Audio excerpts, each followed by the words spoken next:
Hello, everybody, and welcome to a Halloween special of Run the Flood, what is normally a Shadowrun 5e game here on Table of Horrors, but today will be Blood in the Server Room, which will be a modified version of the Powered by the Apocalypse system that I have come up with. Tonight we're just joined with our actual proper players, not any specific characters yet. Lord Rodon, Noskavian, and a Breakathon, finally Hi. revealing the true insanity that is their face. I have also chosen to adorn myself in an older outfit, but hey, it's a Halloween special. I felt I should be properly gothy. So I'm now truly the Cosmogoth. So, this evening, we are going to have a good old time. And we are going to come in at a Ares data center. So, in LA, there is an Ares facility. Part of it is a machines factory, but the other part is a very large data center tower. Mostly not often guarded too much. Most people couldn't care less.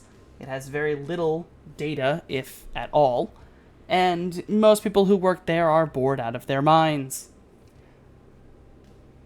It's a slow evening, quiet evening. Most of the knight errant that tend to guard the place have skedaddled off for various training purposes, security sweeps ever since the flood a few months back. We fall in all the way to the final basement floor. A fairly cold area, but one without a lot of security cameras, and the few that are there are under the watch of a particular Decker who is running a poker game tonight.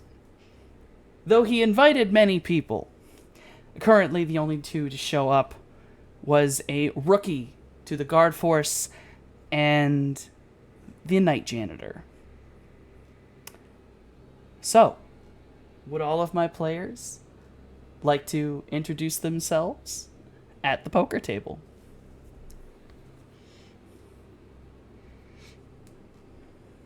Well, the one who went and organized all this shit is naturally me, Tony White, the masterclass Decker, at least in his own head, and the one who's currently organizing all this shit down in the basement.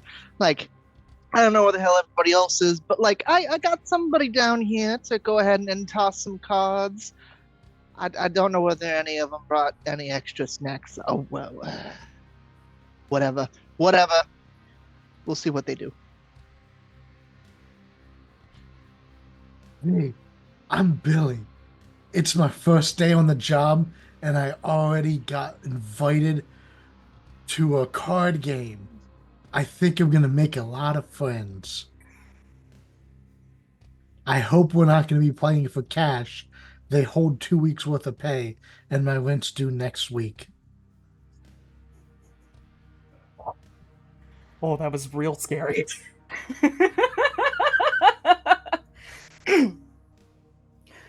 Name's Erickson, Eugene Erickson. I was told there'd be beer. Got 5 days till I retire. Can't get out of here quick enough.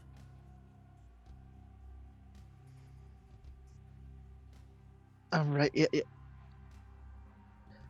Yeah, I brought the fucking beer. Like, hold on. Tony will go ahead, go around, because he had set up a big old table, shoot cards, a couple of different little poker chips, stashed a couple little, a little 6 pack, and like, there you go. Is this that's the only. All right. Nod, How, settling in. how about you, Billy? Did you bring anything? What'd you bring?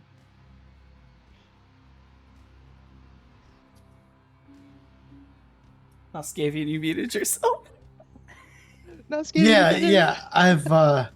I bought a can of of a soy pub mix that I got at the grocery store, the local shop down Local the street. stuffer shack.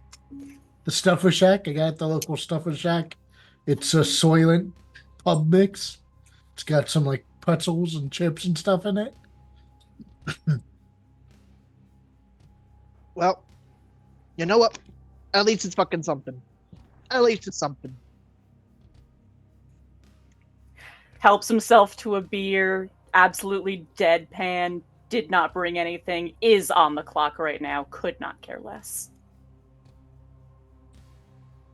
All right. Okay.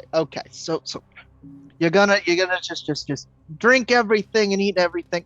Can you at least, you know what? At least you got a poker face. Nod, nod, nod. All right. All right. So, Who's all in for Texas Hold'em, huh? Huh? oh my god. Yeah, that sounds fun. How many chips do we get? He'll look over at the package, open one of them, pour them out in front of him. Dump bag to bag to bag. There you go. There you chips. Actual freaking like corn chips or something. I was not prepared for a Texas Hold'em game where chips were the ante, but that is beautiful. The rather, Tony did his best to clean this kind of shitty plastic table here in the basement. It's cold enough that nothing is really bacteria.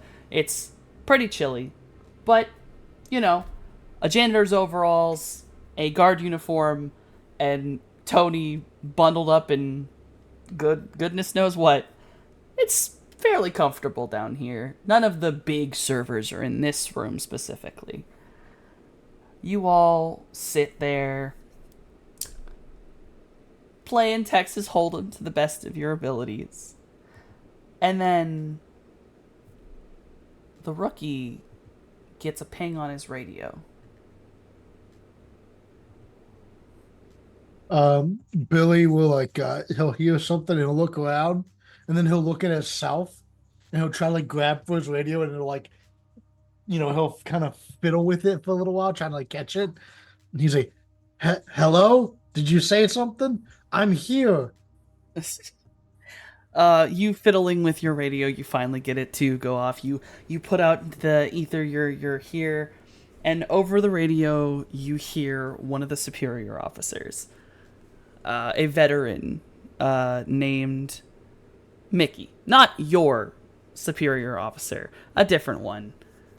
But Mickey has always been kind of a hard ass, and he's over like, "Oh fuck, you're still here? Oh shit."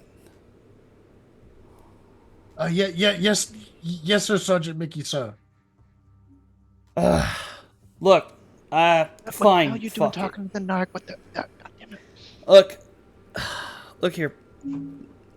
Private? I think it'd be private. Look here, private. We got a couple people being called out. Not just the errant, us too. You and your group are gonna stay here. I can't fucking get in touch with your damn manning officer. But I guess you'll fucking do, okay? Just know, building's gonna be a bit empty for a while. Okay, that sounds good. Yeah, I just got off shift, so this will be a double for me, but I really need the money, so yeah, I'll take the overtime. And this is less toward the radio and more he left it on by speaking out. Kid still thinks we get overtime. And the radio zerts out and he kind of turns it off.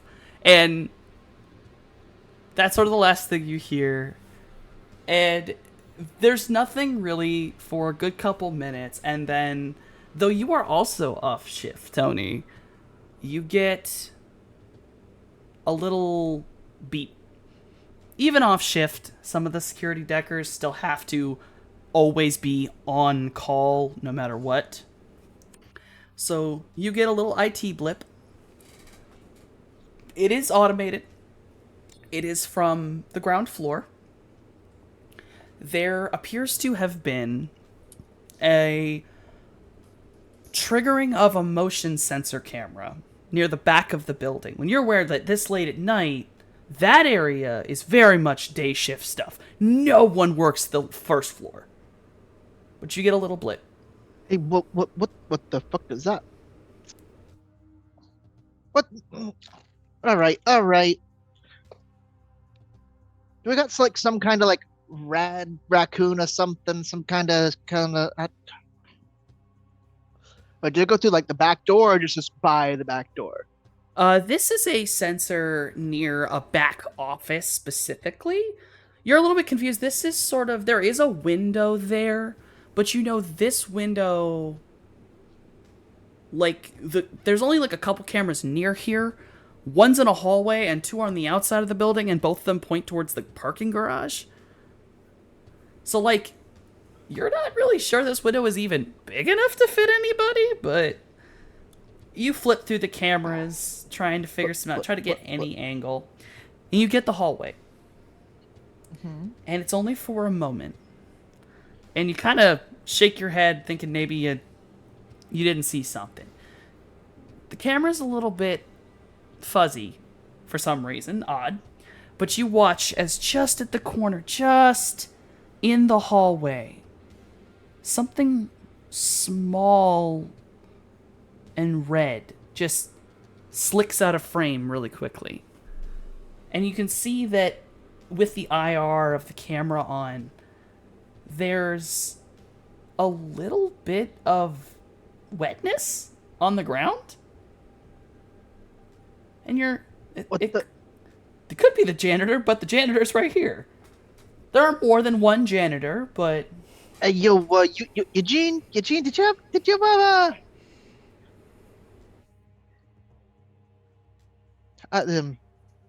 Huh? Did you have one of your buddies clean it? What floor is that? What floor is this? Do you have anybody else out there right now?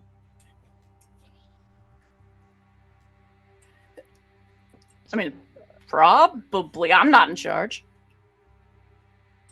Eugene, you do know that there's like, generally this late on the night shift, it's like you and like two other people, like sanitation kinda.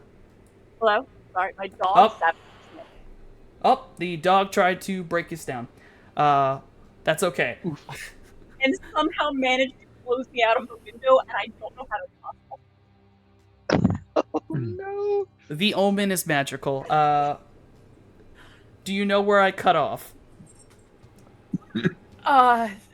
If you heard me go, oh, it was right after that.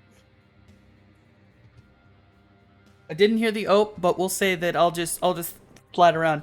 You are aware that there are two other janitors normally in the building. Neither one is the sanitation manager. That jackass just goes home way too early and expects you all to do. But you're aware that your rounds would have left you from ground floor down into the basement, because there's not really a lot of actual washable stuff down here. Just a lot of it's in the walls. It's very few floors. And then the other two are up higher. I think Eugene just sort of like leans over and just like, what are you looking at? Like where? Okay. So normally I wouldn't think any of this shit. Like somebody sneaking in through a fucking window that's like the size of like it. But whatever. Okay. But you see this little thing there. My phone went invisible. But you see shoving like comlink, like basically data pad into his face. Leaning back, frame. shoving it way too close. Yeah. Freeze frame about like point little red light, like a little red trail. Are your buddies like leaving shit? Like, are they over there? Like, what the fuck are they doing? Squinting, peering closer, trying to determine what that is, what floor that is, whether or not it's my problem, if I'm getting paid. You know that, Eugene, this is one of your floors that you're supposed to clean tonight, but you already mopped the entire fucking thing, and that was like an hour ago. So that all should be dry. You don't know what the fuck that is on the ground. And that whole area should be locked. Increasingly annoyed. Like, when I tell you I just mopped there. Like right before coming down here. So that's not one of your boys doing any of that weird shit? No, that's my. I was just there. That's Oh your spot. man. I'm gonna have to clean it again, aren't I? Yeah, it sounds like someone's got to go check that out. Sorting through like adjoining hallways to maybe find like where the blood trail can, not blood trail, the It's trail not of whatever blood. it is continues. Yeah, you flick through some cameras, and you're taking a moment, going through, and you're even trying to like jump back on a couple cameras, get back to like because you've been sitting for a minute, and you catch the lobby. It's probably the only place that's still lit up, and you don't need an IR, where you can get really good color. And at first, lobby looks normal, and you almost scroll past it. And then your brain pauses. And you go back. Something's wrong.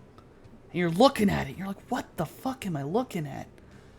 And I would like you to roll me 2d6 and add the mental.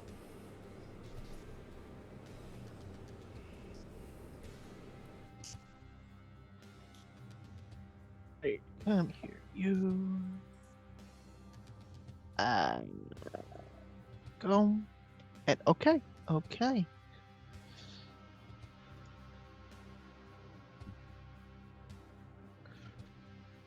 Got a 9. All right, you actually got a good success. All right, so you managed to catch it. At the very bottom of the screen, the way this camera sits, it's right behind reception. So you can see the front door, you can see the hall, and then you can see the desk. And at the very bottom, you notice that the receptionist isn't there. And he's normally there all night. The night receptionist has to kind of be there because he has to open the bottom just in case a guard needs to go through or something. And the chair is pushed out as if he had gotten up and left it. And then right at the bottom of the screen, near where the chair is, you see a dark tan shape. And you realize it's someone's hand. And they're laying on the ground. Just out of the camera frame.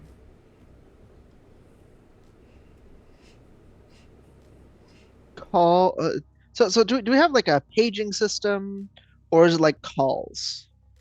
You actually have a couple versions. There is a paging system to try to get someone to just enter the line, and you can just call. People have, you can get to someone's specific desk, even. And actually, as long as you have all permissions, you could get into someone's actual computer. You have full IT rate. Question: does their computer have a webcam on it? A receptionist? Heads or tails? Coin of fate. Let's do it. Let's do it. Heads or tails? Let's go with heads. It does have a webcam on it. Remote into their computer, webcam on.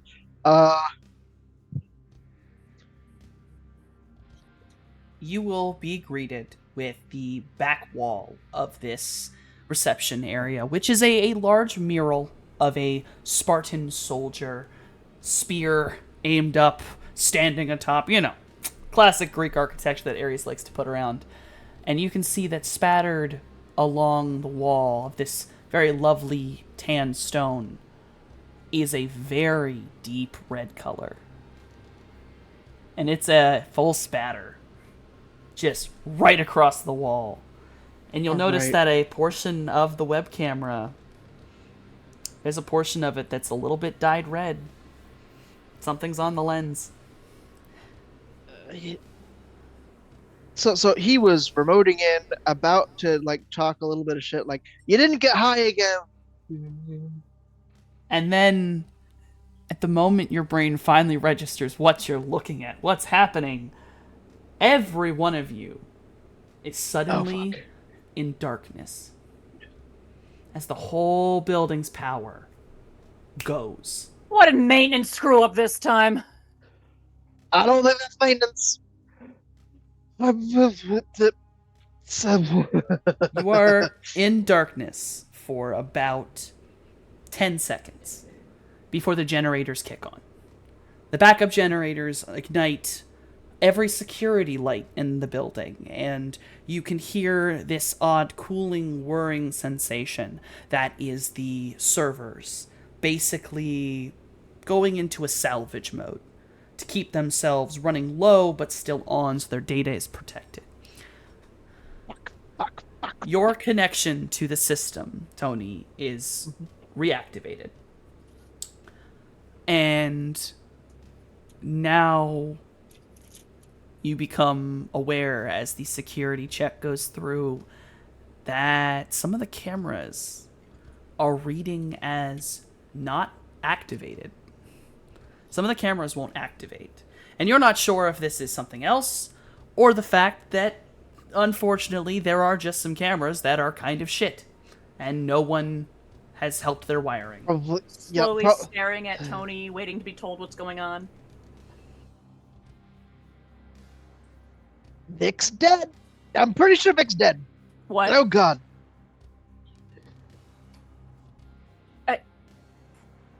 You know, I got to correct the camera right before the power fucking went out. I don't think that's fucking maintenance. Somebody was walking through. There was like weird red shit, weird wet shit on the floor, and then there's this the big red fucking splatter all across the front entrance, like this. Breathe, Tony. Billy tries to call Mick. Oh, tries to call the reception? The Oh, tried to call Mickey. So Yeah, I'll try to Mickey. call Sergeant Mickey. You attempt to get a call out. And no response. Tony, Mickey's not answering. I mean, didn't he leave or some shit? Weren't they going out to do other shit? Yeah, he left. He told me that I need to stay, and I think he went home. That's it. That's why he's not answering. Who do we call? Who do we call? Like someone's gotta like Who's your Take a fucking look. boss, huh? Mickey. That's it. That's your boss. It's another sergeant. That's your boss. No, it's another sergeant. Sergeant Gustavo.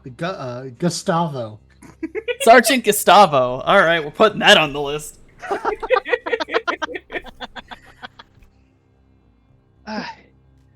Then Or is he- Gaston. Sergeant Gaston. Sergeant There we go. Gaston. Yeah, no, Gustavo's my contact. Oh, There we go. Gustavo's on janitorial staff. Ah, I'm in the yeah, that background trying to works. contact him right now. right. All right. So we have the janitor Gustavo and Sergeant Gaston. So you attempt to call Sergeant Gaston. And what do you send out as a message? Just simply like a Sarge kind of thing? yeah. It's a hey Sarge. This is Billy. Sergeant Mickey asked me to work a double, and there was an incident. I'm trying to get a hold of Mickey, but I can't. So I'm trying to figure out who I need to call. Okay, thanks. Bye. And as you do this, there's a moment, and of course everyone can hear this as it is a radio. And over the radio, you all hear, "Fuck it, Private! Where the fuck are you right now?" Yes, sir, Roger. I'm in the basement, sir. Thank you. Roger. What fucking basement level are you at? Guys, what basement level is this? 4. 4. Basement 4. The fuck are you down in base service? Listen, Private, you need to get the fuck up and out. I need you to get the fuck out the back of the building from basement 1, alright? You need me to go to the back door? I need you to get out of this place. And that's about the time over the radio you hear someone in the background. And you hear, "Oi, Sarge! It's coming through the fucking door!" And you hear a crashing noise. And your sergeant scream, "Oh, fuck!" before he lets the button go. And he's not transmitting sound any longer. So Sarge said, so I heard, well, you guys heard that. Something's coming through the door, and Sarge Yeah, no, said, we need to get the fuck out of here. We need to get the fuck out of here because you're boils with guns. I'm pretty sure Kurt to get murked. So we gotta fucking go. We gotta fucking go. Softy, question. Yes. In Shadowrun, how likely is it that they give a rookie on its first day a gun? Oh, Yes. you got a gun. Okay, cool. Or is it one of those bring your own Aries. guns kind of? No. guard You job? got a proper Ares gun. Okay, It's not a cool. Predator 5, but it's a gun. Yeah. It's the Prey 6 or whatever. Got it. Predator 5, it's the Prey 6. All right, all right. Aries ain't never naming any of their shit after being prey. They got big dick energy. You better have a big dick gun.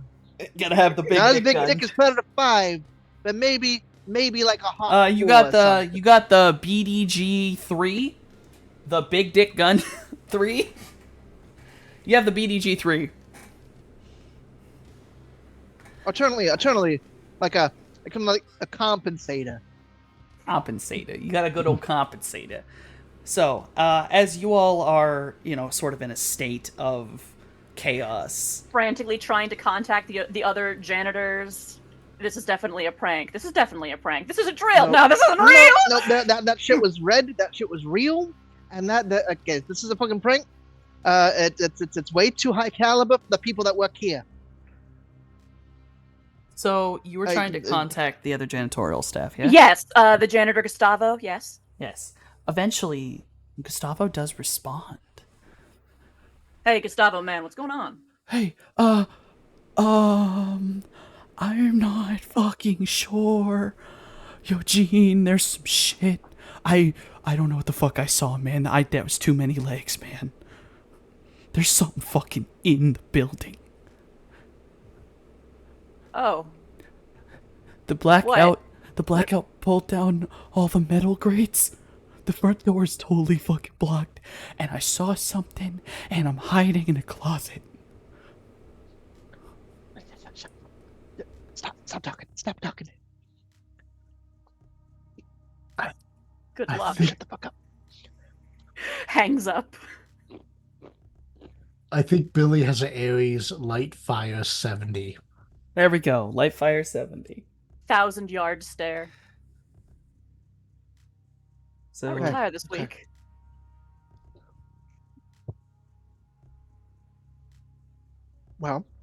Well, if we get the fuck out of here, you'll actually fucking retire instead of being fucking dead.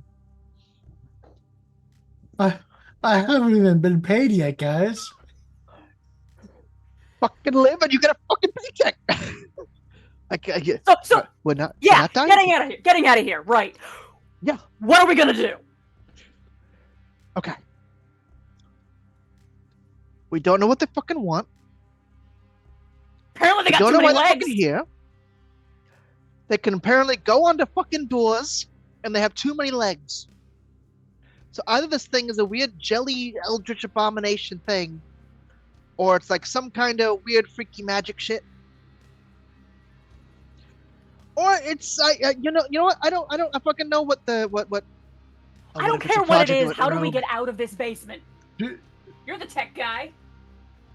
Yeah, is there like a secret tunnel or like a way out the back? I know where the cameras are. Most of that shit ain't super secret, but fuck.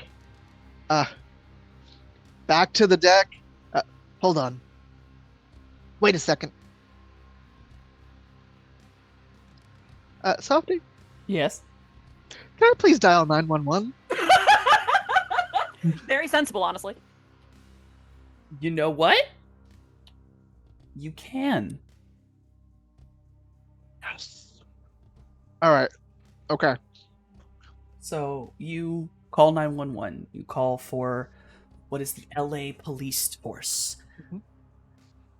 And it rings. And rings. And keeps going. And eventually you actually get a 911. We're sorry. The volume of calls is too high. We cannot answer your call.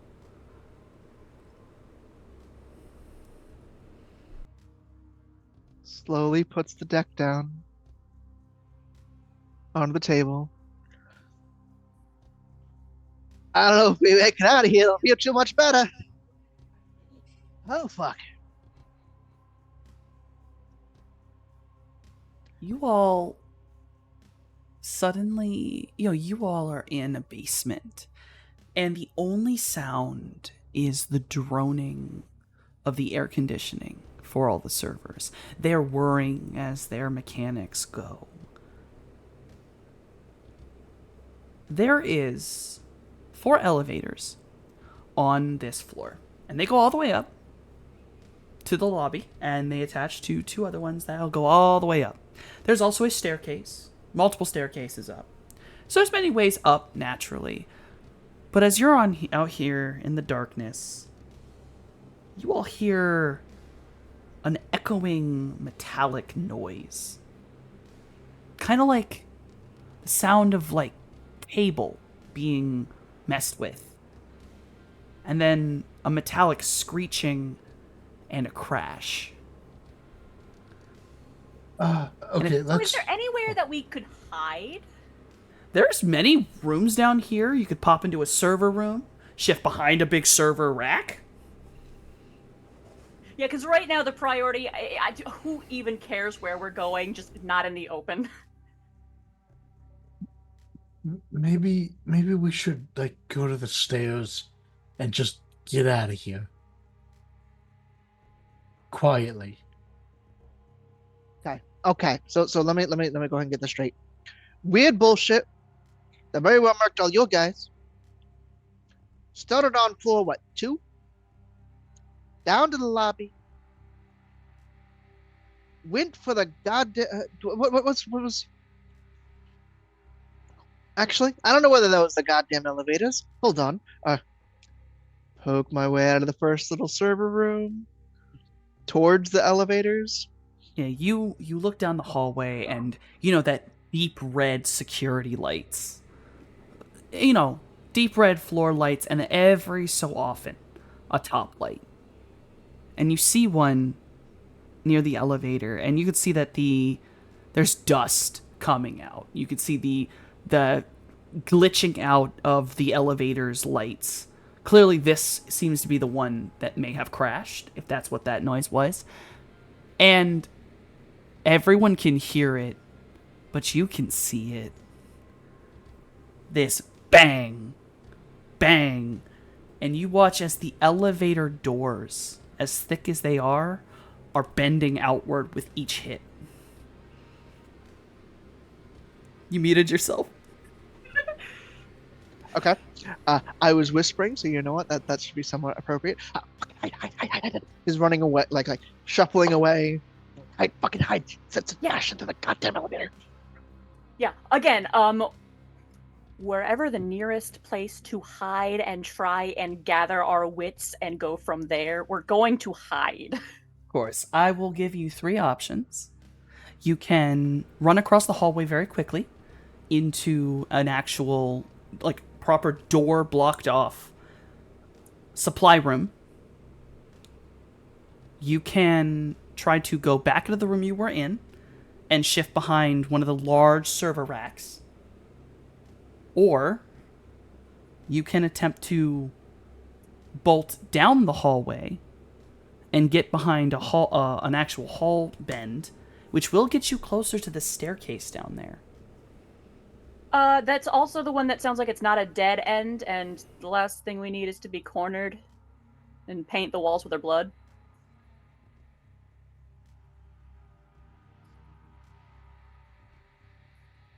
You're muted again. He's muted because he's eating chips. He's eating them chips. Yep. Tony's stress eating. Tony, I guess, is at this point stress eating. Rodon is slightly stress eating. Anywho, Yeah, are you trying to leave a trail of crumbs? toss the chips back. Go. We're gonna go. To the stairs, I guess. Is kind of like, Billy's gonna take one of the beers and he's gonna head to the stairs. Oh my god. So you're not gonna try to hide, you're gonna keep going to the stairs? We are going to try to hide, but Like not around the in a, bend. yeah, around the bend, not Okay, in okay. a dead end. Because basically, so let me express, long hallway, one end is the elevator, you're in like an alcove, you keep going down, there's another alcove, and you have to keep going straight to get to the staircase. So you'd be stopping that midway near the alcove. Okay. So you all rush down. I would like everyone to roll 2d6, and you have to plus with your physical. I don't like it. I don't like it. Okay. Because I got noodle arms. And Dave, if you need any help, I'll help, because I know your math brain might not work.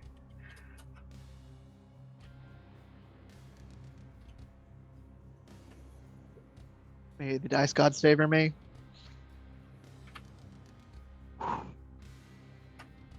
I don't remember the command. What's the command? I forgot the It's- slash. That's what I forgot. Yeah, there it Yeah. is. Slash roll. Got a 9, you got a 10. I'm faster at running than I am at braining. I swear. You want me to roll it for you, Dave? No, I got it. I got it. God damn! Alright, so. Damn. So. Tony gets a success and is easily able to do it. Both Billy and Eugene get critical successes. Not only are you able to get behind, but you are able to pull Tony along with you to a perfect hiding spot, an area in the darkness where you can see down the hallway, but you are damn certain that you are full hidden in darkness. Full on adrenaline fight or flight. We are out of there. Yes. And one last little thing. Mute my phone. Yeah.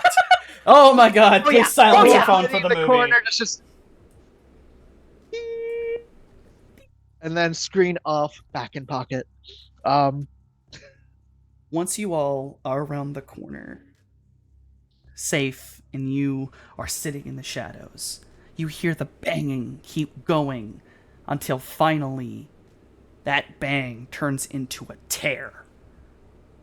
And whatever it is gets through the metal, and you hear a horrible metallic whine as whatever is there rips the sealed elevator doors open. And you hear the most grotesque noise. This mewling, screechy noise. And you hear a wet thud. And you can see down the hallway, and it's so dark in here. Even with the light, it doesn't reach far enough. Whatever this shape is, it almost seems to pour itself onto the stone floor. And it stretches, moves, grabs onto a wall, and pushes itself off towards a left direction. And disappears off somewhere else, leaving behind it this, even from where you are, this gently glittery trail as the light reflects off wetness. Yeah, I know, it's covered in glitter. Glittery snail trail! Glittery snail trail! I give you the Christ. invasion of the glitter snails. I love it! I'm sorry. I'm taking this seriously, I swear. It's okay. This is Halloween. It doesn't have to be fully serious. But yes, in the spooky darkness, you can hear it. From now on, you will be able to hear this thing stab into walls, hit concrete, and drag itself along. The whole time you hear this panting echoing through the halls, and you will realize that there is multiple panting, as if this thing is breathing with multiple mouths. So if we can hear it, that means we know where it is, which means we know where not to be. Yes, Yep. I'd like to be there. where it is not. Hopefully up the stairs. Hopefully up the stairs, please. Uh-huh. Yes. Yep, that's the goal. If you all would like to make that, so you have two options. One of them is to take it very slowly, and we play flipping coin games, or you take it very quickly and you have to make a dice roll. And I'll say for the flipping of coins, I'll flip it 3 times, and all you got to do is succeed once.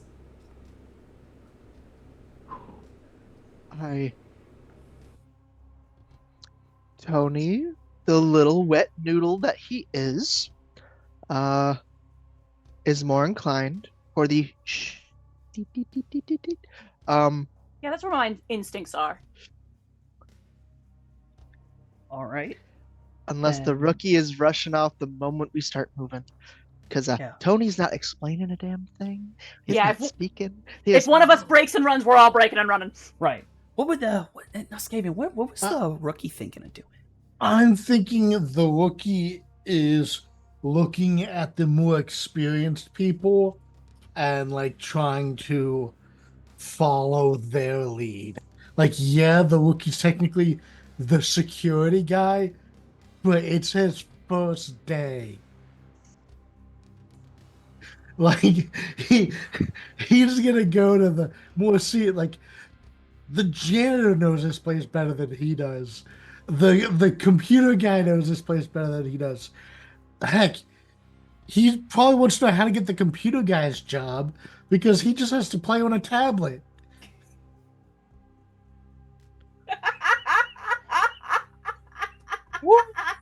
That facial journey right there. So, this is how this goes.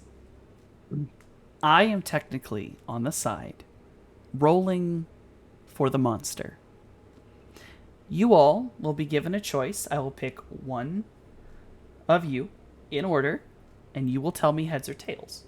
I will not tell you if you are correct or not until all 3 people have had their coin flip and I have rolled for the monster. And then I'm going to do some fancy math, and we're going to see what happens. So, we're going to start with Tony. Heads or tails? Why you gotta stop with me? Why you gotta stop with me? You're gonna be seeing nothing but my tail. We're going with the tails. If everything goes right, please let it all go right. Oh fuck. Tails. You all hear monster stop. Still breathing, but you can't hear the dragging anymore. Eugene, heads or tails? I'd also like to keep my head, so I think I'll turn tail as well.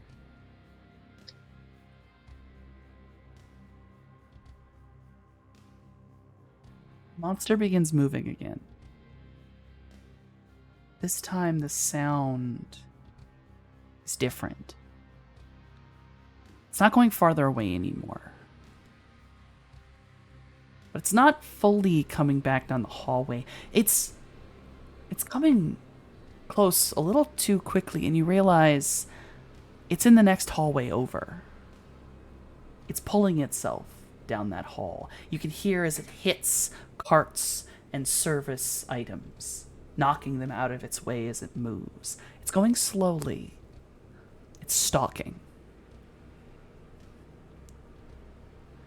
Billy, heads or tails? Heads.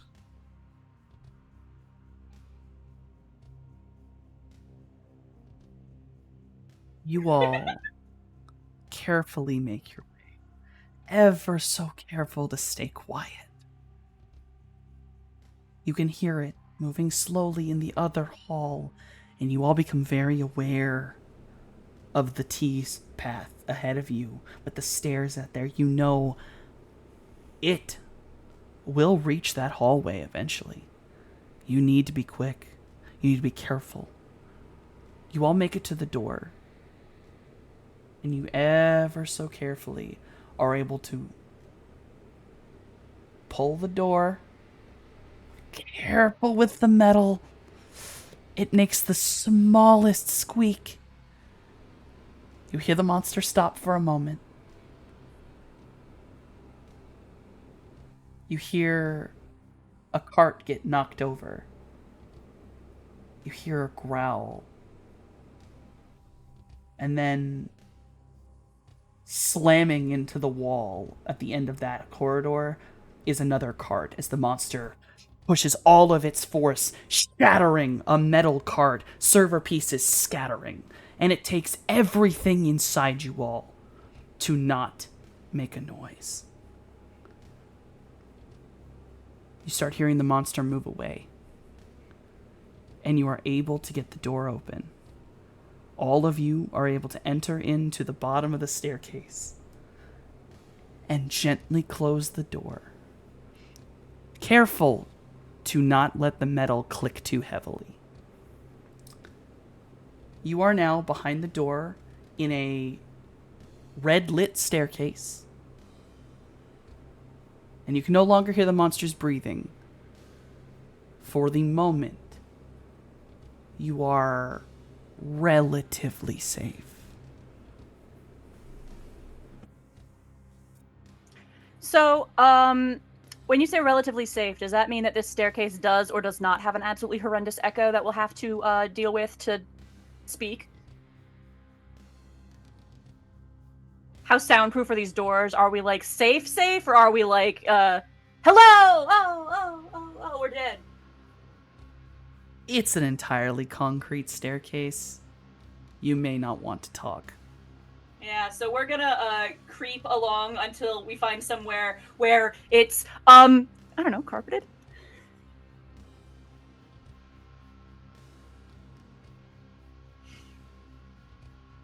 Now at this point, Should be noted, Tony is shaking like a goddamn leaf, and would have sworn the monster was hearing his heartbeat louder than that frickin' metal just click.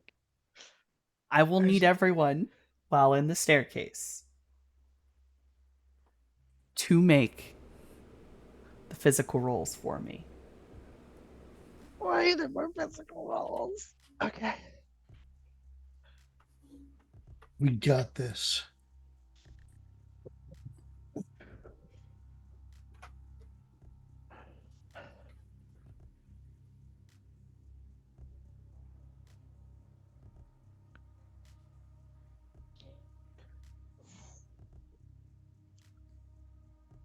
The gentle breathing of please.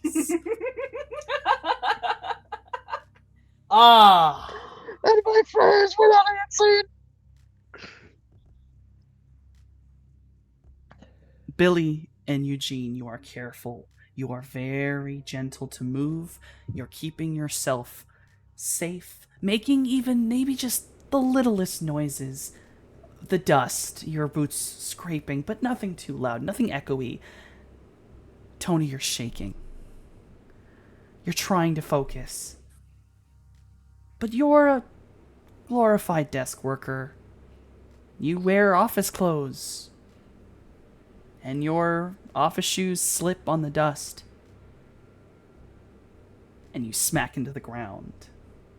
And you let out the littlest sound that echoes up the staircase.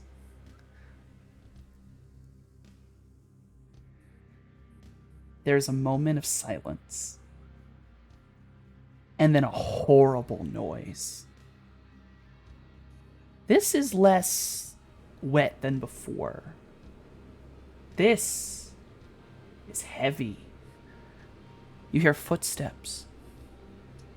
From above or below? Above. Yay.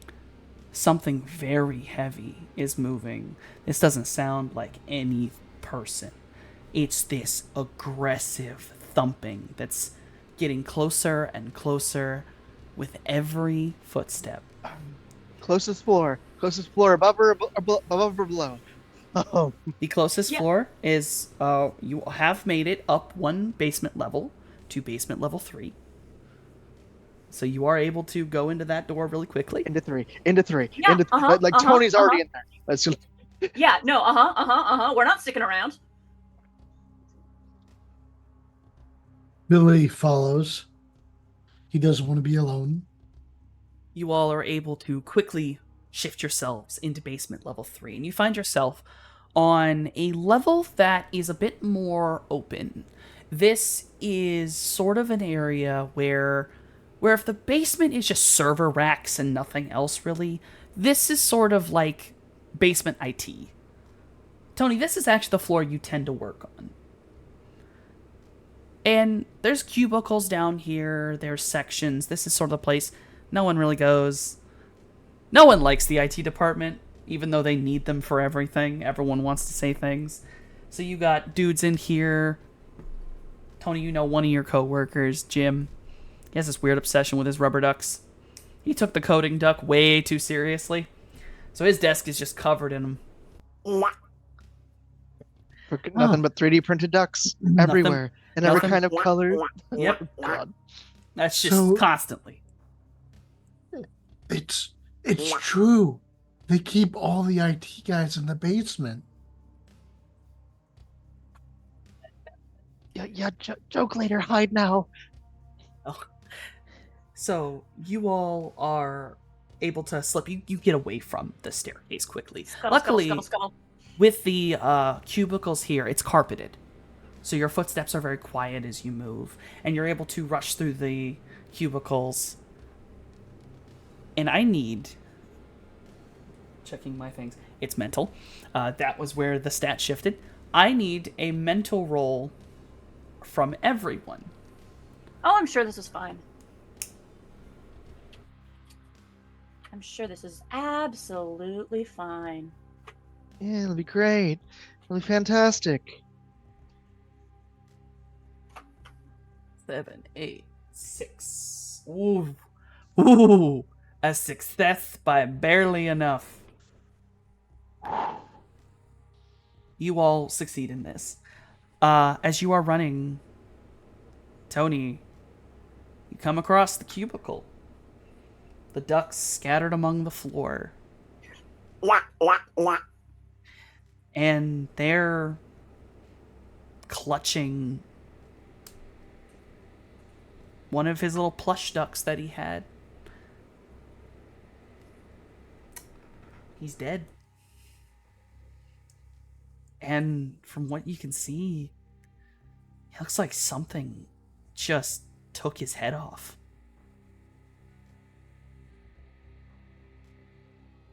And specifically, not just took his head off, but you can see stretched out, ripped across, is the wires from his data jack.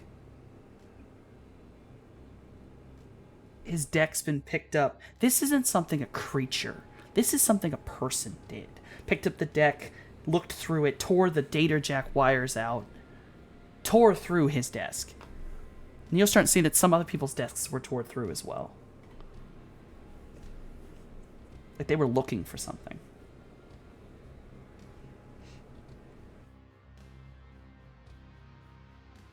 I look down at my personal deck. And just a little tear.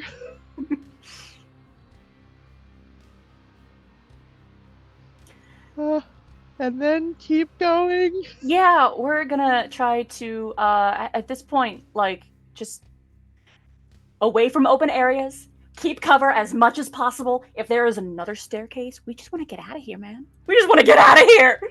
The first few desks, there's a little bit more of a zombie, stupefied, like, oh my god, if I'd been up here, I'd be dead. Holy fucking shit!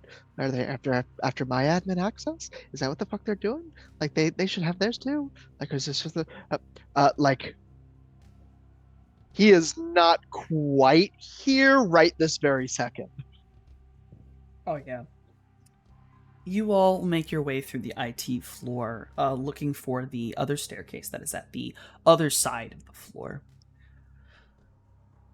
You move through the basic cubicle areas where various, layout chairs where you jack into the Matrix. And you start to get to proper offices. One of the offices, their window has been shattered. Inside, you can see a gentleman's body splayed out on his chair. This is just sort of one of the executives. You can see that he has clearly just, even in the darkness, you can tell that his face used to be there. And it just looks like it's not there. The head is there. The face is just a bloody pulp. Like it just got crushed. We're not looking at it. Nope, we're not looking at it. We have to stay focused. Yeah. The other two are breaking down. We got to stay focused. You are continuing through. You're doing your best to keep focused. You're making your way. And that's when you hear the door to the staircase from behind you be kicked open. Not just kicked open. You hear that tear of metal. You hear the slam as whatever hit that metal door shot it across the entire office floor, and it goes skittering to the damn carpet, smacking into cubicles and walls. And you start hearing those heavy footsteps. It's on the floor with you now. Can we fix that? Can we skedaddle? Like skedaddle? So are there another set of stairs that go up? There are another set of stairs. It's on the other side. You've been heading towards them this whole time. Funnily enough, that's actually near where the elevator would be if it had not been, slammed all the way down into basement level 4. Yeah, if they were not systemically taking this building apart brick by brick. You are able to crawl your way through, I'll say, while that heavy footsteps are behind you, but you will come across a problem. You don't fucking know why, Tony. You know your boss was a piece of shit, but this is bullshit. The door to the other staircase is locked. Full on locked with a chain and padlock. Your boss probably has the key. I have to ask, as the janitor, do I have keys? I gotta clean this place. Right? And I've been coming and going. Oh yeah. You are fucking pissed, Eugene. It's a private lock. Man broke protocol for this shit. But you do know you have all the keys to his all the offices on this floor. Yeah, we're not saying words at this moment with whatever's behind us, currently behind us, but the sort of gesture at self, at lock, at office doors, nonverbal, like we got. Tony will point at himself, point at the nearest little cubicle, and slowly start trying to just curl into a little ball. Grabs him by the shoulders and just sort of shakes him. Firm eye contact. Additional tears. Mouthing, fine. Will you lead them all to your boss's office? Yeah. While you are headed off, Gives him the squeeze on the shoulder. We're all too young to die! You lead them to your boss's office, and all of you can hear this. The footsteps eventually, for a moment, they stop. And it's kind of that abrupt stop. And you hear a radio go off. And you hear a very mechanized, but just... you can tell it's still a person, or you're hoping it was a person. But there's definitely a weird cadence and mechanicness to it that's like someone who's had their vocal cords modified, cyber-wise. Yeah. I don't know. I think I heard something.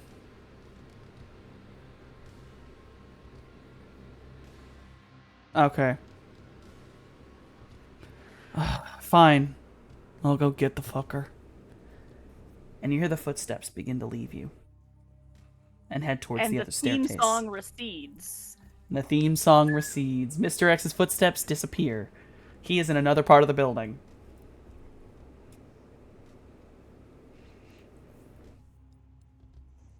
Quiet exhale of relief. Looks at Tony. until we hear those footsteps like leave the floor. He is stock still. This is just frozen deer.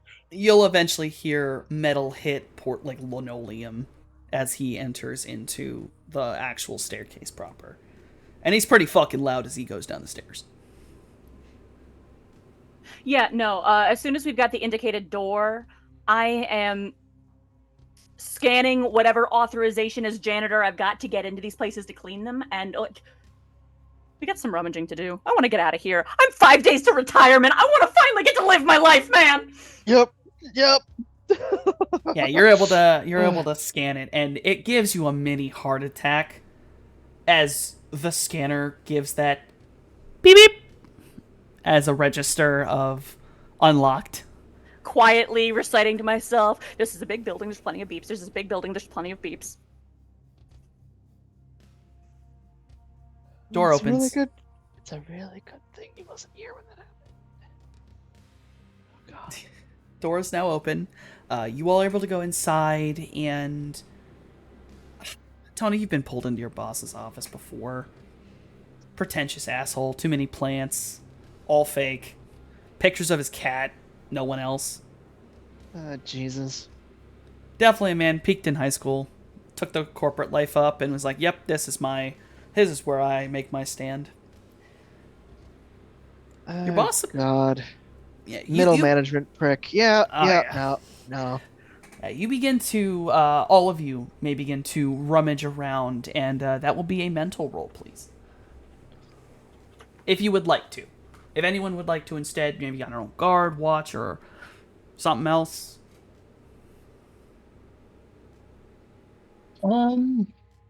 Yeah, I think I'll keep going. Okay. Yeah, I'm like, mental is my worst stat, but you know what? I might as well help, because what else am I going to do? Rummage. Rummage, rummage. Rummage, rummage. Rummage. I don't know. I lost my glasses. Billy, give me your magic roll. Sure. All right, that one's good. That one's not, and that's Yuck. yeah. Yeah, no. Eugene, you're an old man, but damn, that was there's been some stuff here that you really didn't want to have to deal with in your life. Your hands are shaking. I'm too old for this and too young to die. And this is your first fucking day, Billy. What the fuck? You were supposed to be good and, get paid, join Knight Errant. What the fuck is happening? You're very distracted. Tony, you know where this prick keeps all of his shit. You find it funny, you get something confirmed for you as you open up that bottom drawer and there's just liquor. You knew he drank at work, but damn, that's a whole bottle. Go through more of his desk.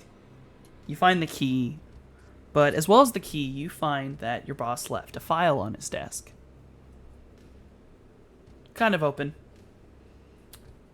And the only reason it really sticks out to you is it's a personnel file for a woman who works upper management.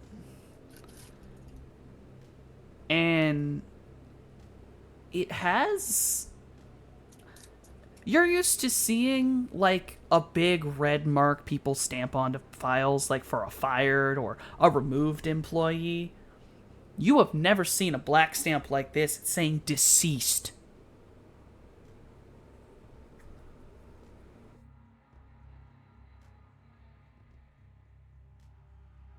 You think you've actually met this woman before.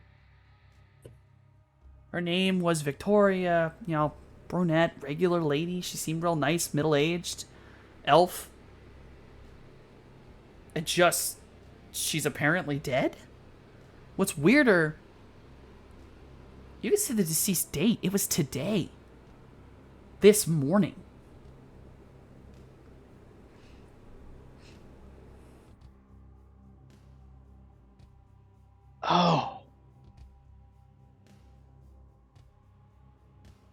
That's just a little bit of an oddity you see on your boss's desk. But you got the key. You can get off the third. I got the third key. basement. Getting the fuck out of here. Yeah, Get the we fuck don't out get of here. we don't get paid enough to mystery solve. We just want to live. Mm-hmm. Of course. But So there you will all- kind of be like, as he's walking out, like, when the fuck did Victoria die? What the hell? Looks around at broken, shattered office and blood everywhere. Yeah, except it was on a file on his desk. Oh, was it timestamped? Yeah, it was literally like this morning. Like we're talking, it has a time of death. Yeah, apparently she died like 10 this morning. And I guess, like, question about this cyberpunk futuristic universe, but is this something that, like, had to be physically stamped, or is it something that could have theoretically, if she was, you know, upper important, had something monitoring her vitals, that could automatically be like, hey, guess what? This employee just went offline? Fair Yeah, question. there are vital monitors. I mean, that definitely could be how they got the. I mean, that makes sense how they got the exact fucking time of her death. Yeah, What so was is the it exact time, actually? It was. Hold on. Yep, it was 9:03 in the morning. Ah, damn, I was an hour off. All right. because yeah, like if it's been stamped by a person and acknowledged by a person and such, that says one thing. But if it's just automatic and the boss has not acknowledged it, that says something else. So it's like, you know. Yeah, it appears like, I mean, it's been printed out with this kind of marking on it, which is it's. Funnily enough, it's actually normal at this shitty data center to use real fuck off paper, because data centers and IT are always about 20 fucking decades behind. As someone who has government family can tell. Still has paper. What the fuck? But you do know that it would be IT's business to collect, salvage, and or delete someone's computer or files. So it would make sense why maybe a deceased employee's file was on a boss's desk. It may have been a message to salvage that. And I guess this file, as we have time to, like, this second before we scuttle off to try to get the heck out of here, any notes on cause of death? Yes. It appears cause of death has been redacted. Okay, is it a big redacted or a little redacted? It is. I'm trying to think of how. And like redacted where? Because if it was redacted on the paper, you know, there's tricks. You figure like the way this is printed out, it was probably redacted inside of the file itself. Okay. Which, yeah, you could definitely unredact that with some work, but it is a probably good sentence that's just full blacked out in cause of Okay. death. And Tony is still a little bit more focused on getting out than hacking for this weird mystery bit of bullshit. Oh yeah, no, this is like Yeah, no, weird, this but information there's this information we are gathering at a glance before skedaddling. yeah, that shit's weird. But all right, put that in the back of the mind. This is a horror film at this point. It's time to get the fuck out. This ain't the normal mystery noir. We're fucking out of here. We do not get paid. So you all are able to make it to the other staircase. And working together, you're careful to unlock this and not let too much metal clink against metal. Yes, that man does not appear to be on this floor anymore, but still, you are able to get into the staircase. And once you're in here, you all can hear something. It's echoing, and it's only the echo you can hear. So you're fairly certain whatever is making this noise is farther off, since you can't hear the origin of the sound. But you hear breathing. Heavy, wet breathing. Like the glitter slug breathing? Similar, though this is on its own. Well, the glitter slug definitely had more of a multiple breathing. multiple Oh, God, breathings. right. This is wet and ragged and loud, but it's definitely up in the staircases. You're only one floor above the basement. If this was below you, you'd be able to hear it. So you're fairly certain it's not the monster from the basement. It's somewhere up above you. You can hear this. Well, we can't go back. So we're going to go forward. Very carefully, very slowly, very not wanting to meet Glitter Slug Jr. No one wants to meet Glitter Slug Jr.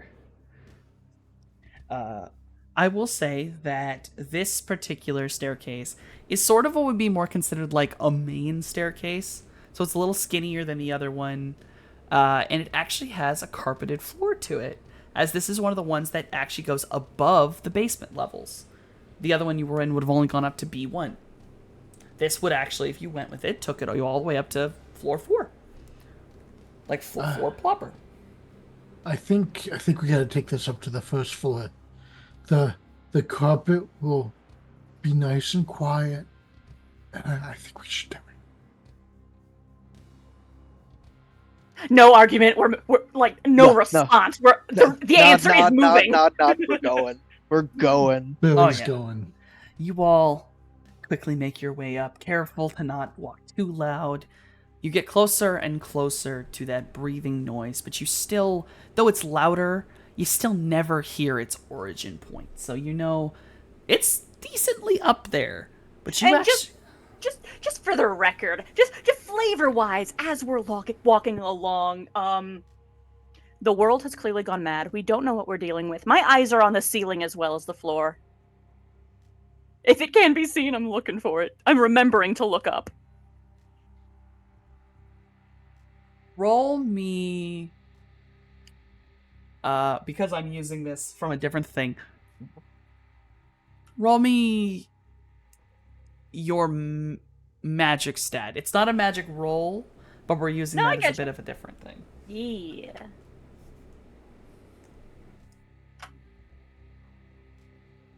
I'm trying.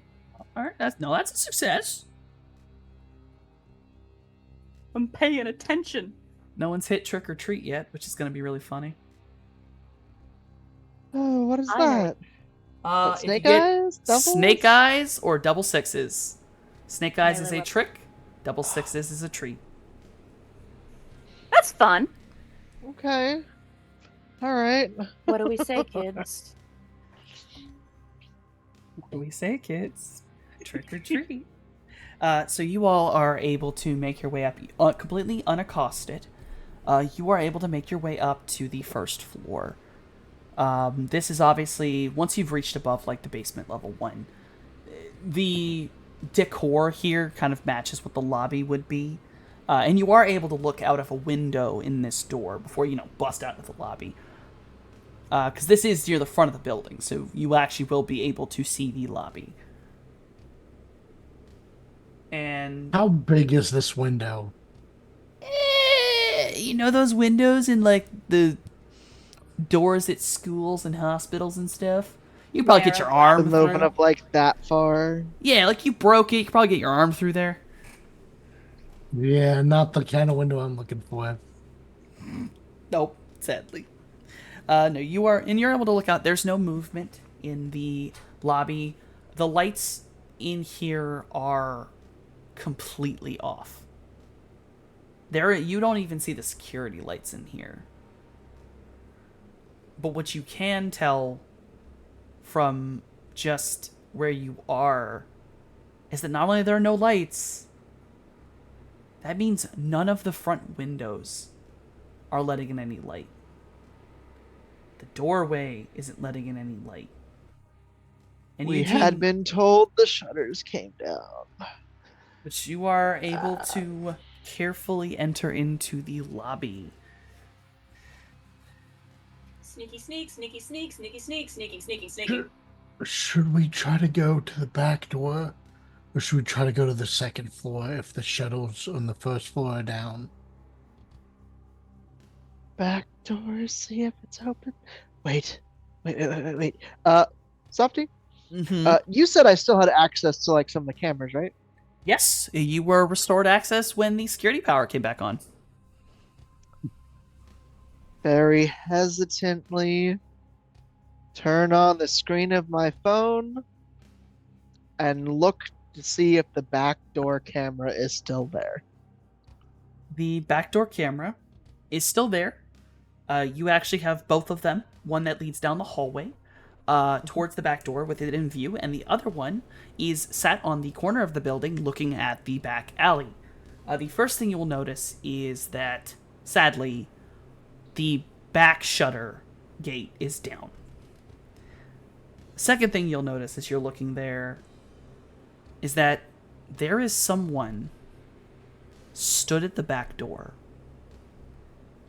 This individual is very tall, and their eyes seem to glow a mechanical red. They are a maybe 6 foot something human man.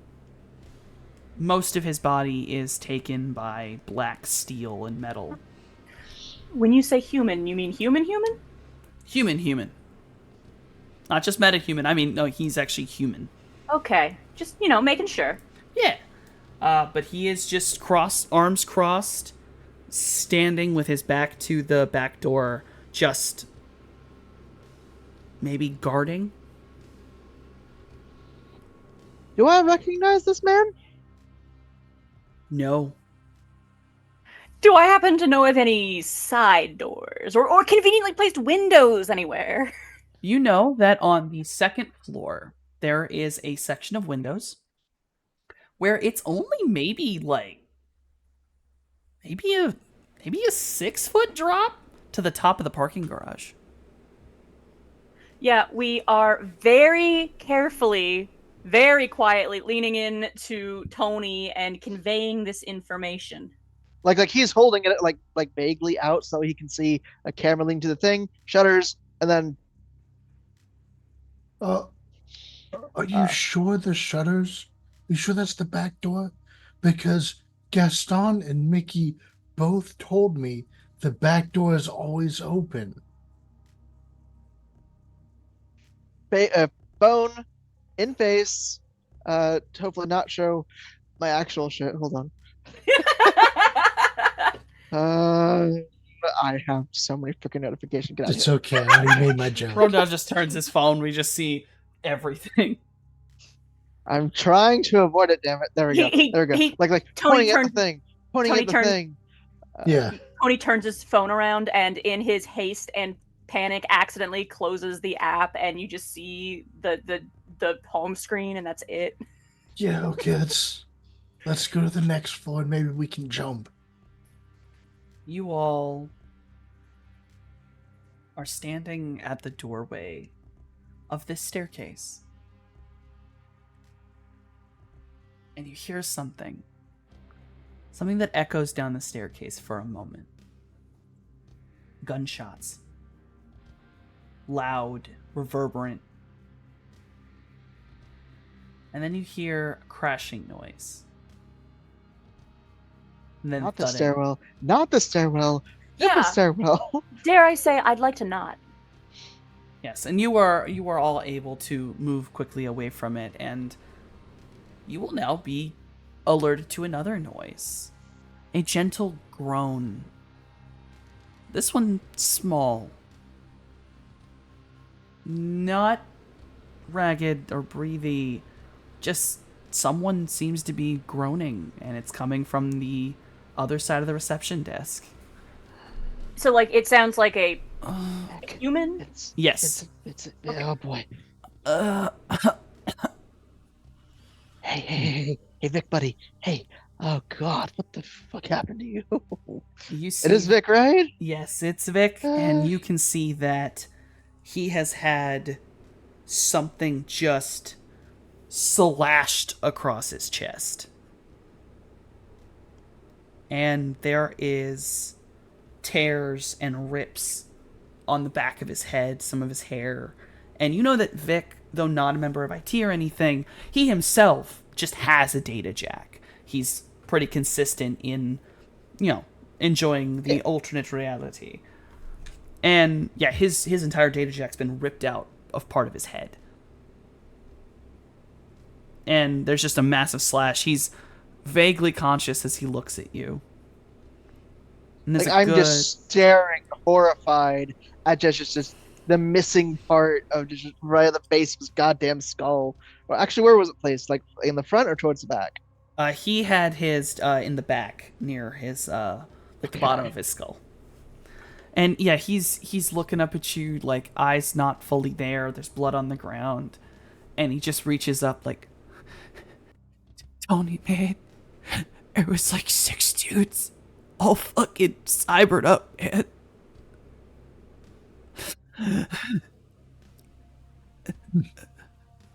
Oh man, It's okay. It's okay, man. It's okay. Yeah. We're gonna go get help. Gotta get out of here. We're gonna go get help. Yeah. Yeah, yeah. everything's gonna be okay. I really don't feel. I don't feel good. Could Billy have one of those like little first aid kits that you can like fit on a belt with like some gauze? Got to slap a band-aid on this man's forehead? Yes, he can. Okay. As ineffective as it is, I think Billy is going to try to like put some like gauze over the worst wound. What is that? Something? You attempt to assist, and I'll let you do that with a Magic? You know what? Magic. I'll let you use magic if you want, since In I know another that's... time, in another place, Mojave feels a disturbance in the force. It's his hope. I think this is about the time Mojave was passed out for like 3 days. Oh God. That's a success. I'll give him some points back. Yeah, it's good. I'll give him a little more health. There we go. But so we're gonna go ahead and drag you a little bit further under your desk, so we you're nice and safe, okay, bud? Yeah. I don't know what happened when I was down. My throat fucking hurts, man. My stomach hurts. I feel like I want to throw up. I think do it on like a side. Don't just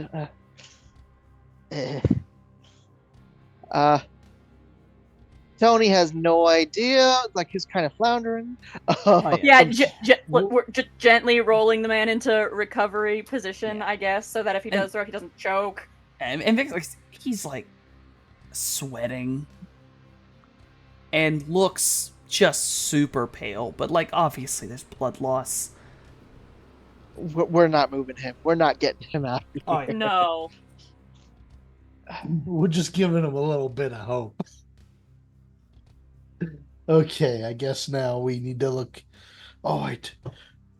So, I patched you up as best I could. You hang tight. Help's on its way.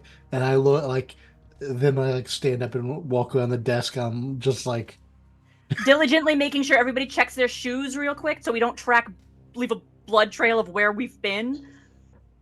Oh yeah. Yeah. You all. We're not leaving a glitter trail. You are standing in the darkness of the lobby, and you can hear like just heavy breathing, coughing. Can't seem to stop. And then you hear another cough from one of the other rooms. A gentler voice. Maybe a woman? Maybe. But someone else in this floor is like coughing, something similar to Vic. Oh, that don't sound right. No, it doesn't. So question. We got a glimpse of the monster that I call the glitter slug. Yes. Yeah, it was very in Um, shadow, but Tony probably didn't. He was probably pressed up against the back corner, but you probably did. yeah, Just because I'd say I have to ask if in the moment, the split second, even the silhouette, does it look like it's something that it maybe exploded out of a person? From a person? An amalgam of meat that was once a coworker? I mean, that's really hard to tell. You know, it was gooey. It was meaty. It was thuddy, but it was pretty big.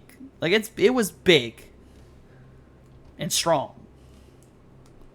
And it also had multiple mouths. Yeah. An amalgam of flayed coworkers? Like, I, of course, am a janitor. I don't know anything about blood magic out here, but if it looks like it's made of meat.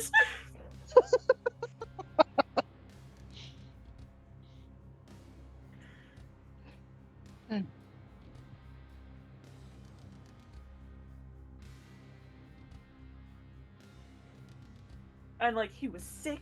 He was coughing. That's not just blood loss. That's another coughing. I'm paranoid, okay? Yeah. Mhm.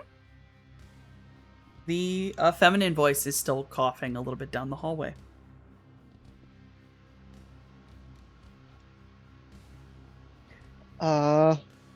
Walk away from Vic vaguely towards the other coughing figure.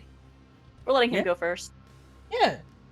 Yeah. And with the little deck for a second, like small little flashlight, slowly up towards where she might happen to be in her general vague direction. You come around the corner with the little flashlight, and you see a woman that you've tangentially met before. You're not sure of her name, but it's a big building. And, she's kind of dressed simple pencil skirt, simple jacket. Her entire front is covered in blood, and you can see that's all come from her mouth. She's been coughing, she's leaned up against a desk, and she's just sitting there, like, out of it, still sitting up. Every so often, a cough comes out. And you notice that on one of her coughs, part of what's coming out is still there. And it moves for a minute. Mm-hmm. Yeah. Flashlight off. Flashlight off. Flashlight off. And just as you turn your flashlight off, her eyes flick up to you. And just as the light goes out, you see the shimmer of, like, predator eyes. My paranoia is completely founded. It is now dark in that office. You cannot see her. And all at once, the coughing stops. Next stairwell, next stairwell, next stairwell. Oh, Yeah, God. no, there's that moment of, like, very quickly, we are catching up with Tony, we are shutting that office door. If I can lock it with my janitor credentials, we are doing that for what time it buys us, and we are skittering on out. Oh yeah, you'd like to try to lock it? If it would not slow me down to attempt. I mean, you have to roll to see if it slows you down or not. I don't understand because I'd be scanning a card, but you're the ST, so I'll do what you say. You might drop the card. Okay. Roll for your physical.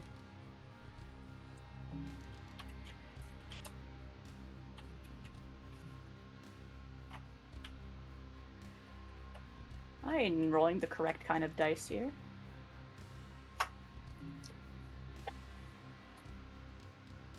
You got it. You swing around. You're able to lock it. Door shuts itself. Once you all are headed down the hallway, it takes only... Come on, kid, let's keep moving.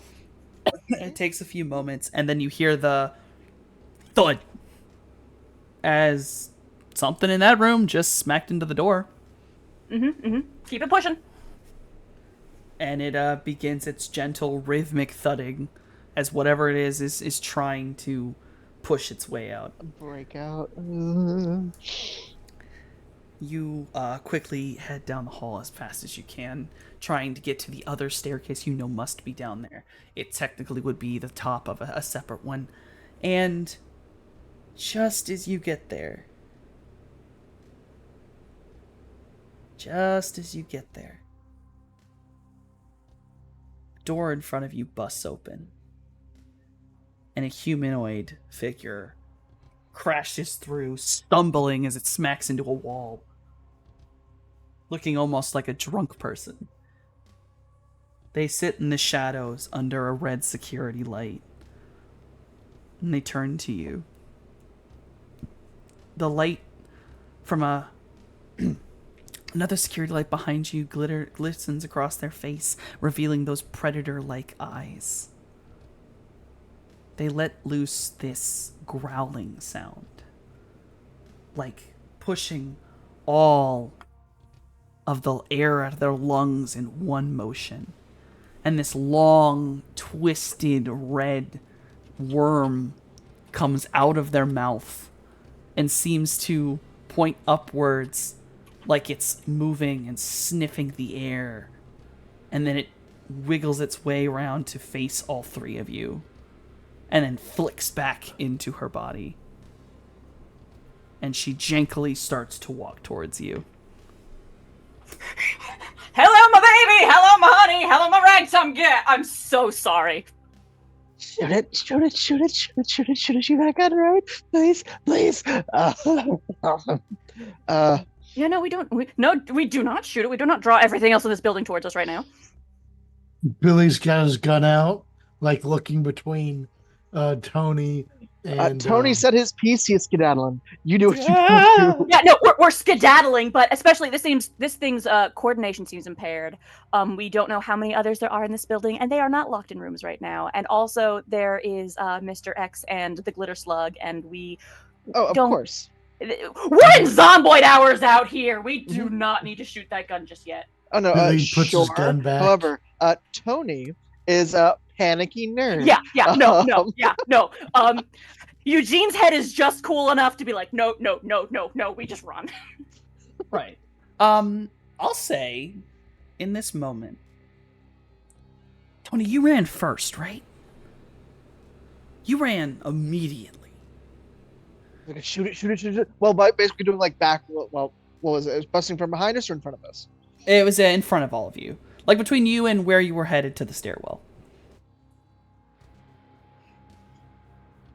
Oh, fuck. Where am I running? What room did it come out of? Like, what kind of room? It's a meeting room. And are there other figures stumbling out after it? Currently? Does it sound as though there are other figures stumbling out after it? No. Can we? Okay. Does it look blind? So I am currently between weird tentacle predator thing and the room that the thing was trying to bash out of, correct? Yes. Welcome to hell. What are the little side rooms? What are the little side adjacent rooms?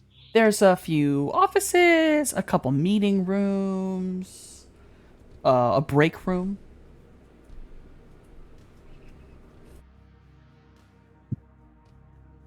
Is there one where there is a different door on the other side? And the door that it broke the door to the meeting room that it just popped out of? It didn't break it, but that door clearly wasn't locked, and it just kind of forced its way out. Okay, just asking, in case we have to pull the old, hey, buddy, over here, into the room, run, slam, bolt. Fair enough. Okay. Because that's the closest thing to a plan I've got right now, unless anybody has any better ideas. So that thing, can it see? Does it look like it can see? When it busted out of the room, it kind of stumbled.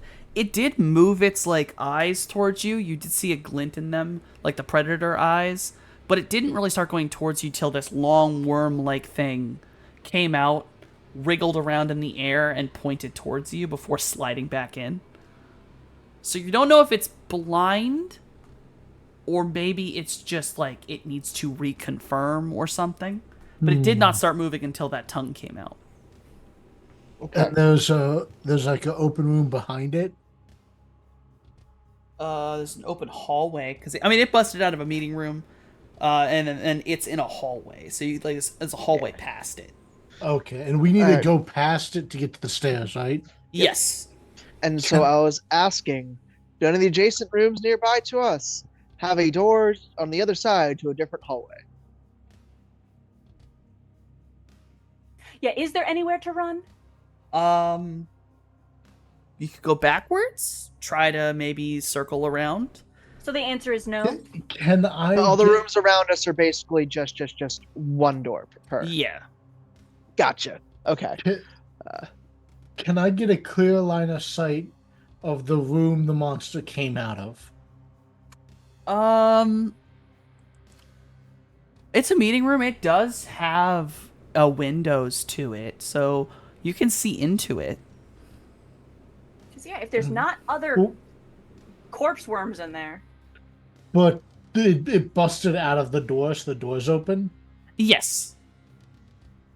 Would Yeah. I be able to get like a clear line of sight to that open door that's behind it and throw my beer bottle behind it? Though I love the ingenuity, sadly no, as it came out perpendicular to you. Oh. So you'd have to get kind of close to get a view into the room. But I see where you're going, and I'm liking it. Yeah, no, Hmm. like our best shot seems to be to get it out of our way, and the only tool we have is that room. So And a gun. that's And several adjacent rooms. yeah. But Tony is starting to skedaddle, like as y'all are kind of looking around, doing stuff like it. Tony is starting to go back towards the other door. He's maybe not running, sprinting if the others aren't going along with it, but he is slowly making his way back. Probably gets kind of close before he notices they aren't going with him. Yeah, no. From Eugene's perspective, we are not going back. It's only a matter of time until Vic becomes another worm puppet. Oh yeah. I'll say, Tony, you head back. It's like you're scared, and then realize that your friends aren't there. And then you turn back. Going, I have to go back. I don't want to be on my own. And I need you to roll me a physical. This is gonna be the snake eyes, isn't it? Trick or treat. Just roll well. Yeah, get two Maybe sixes. maybe you'll roll treat. Yeah, just Maybe I'll roll the well. treat. Maybe I'll roll the treat. Double sixes, easy. Do this. 7. That's not bad. That's a success. From behind you. Basically, like, imagine, so you ran away from them down the hall, trying to go back anywhere, get away from that thing. Mm-hmm.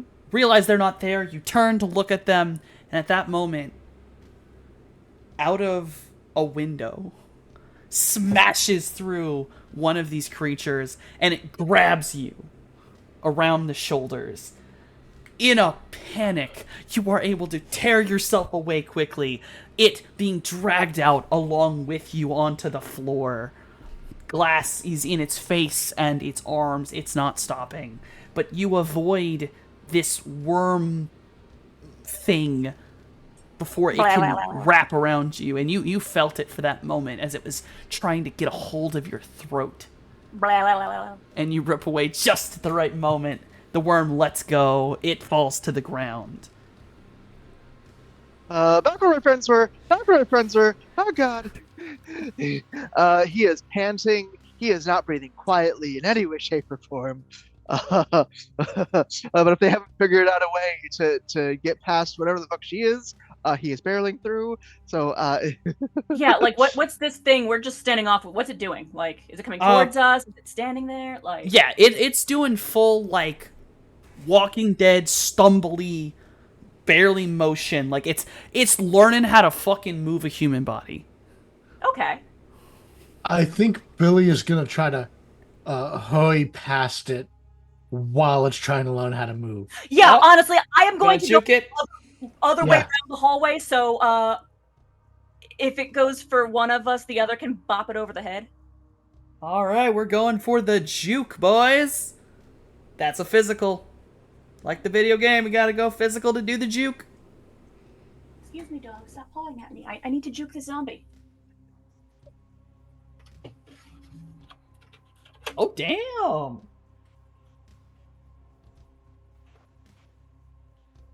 Wait for it. Wait for it. Oh. And then Question, Softy. Yes. Oh, great GM. Yes. So 10 plus is like a crit, right? Yes. 10 and up is a crit. Since we both crit, Teamwork makes the dream work. can we do that like silent comedy thing where like one person gets down on all fours, the other person shoves them Into the room, slam the door, lock it. over them? Woo! You know what? All right. I will let you do that. Yes. But I need Yeah. to know who's on the ground and who's pushing. I'm about to retire. I don't got my knees. He's young. Okay, yeah. Get on the Billy would ground, get kiddo. down on his knees. He it's his first day on the job after all, right? Yeah. Yeah, no, it's just as he goes the one way, I go the other. There's that moment whether or not Billy intends to drop or just trips for a moment. The opportunity is seized. We just full on yeet this guy through the door. You're able to go along and you push her weight and you force her back into the door. She goes end over end. And Shut the door, lock it. you are able to shut the door. And you're able to swipe your card quickly. And with a beep beep, it locks. Scuttle. You begin to scuttle. And I need... Let me think about who... Oh, yeah. Day, heads or tails? My head's in the game. Point of fate.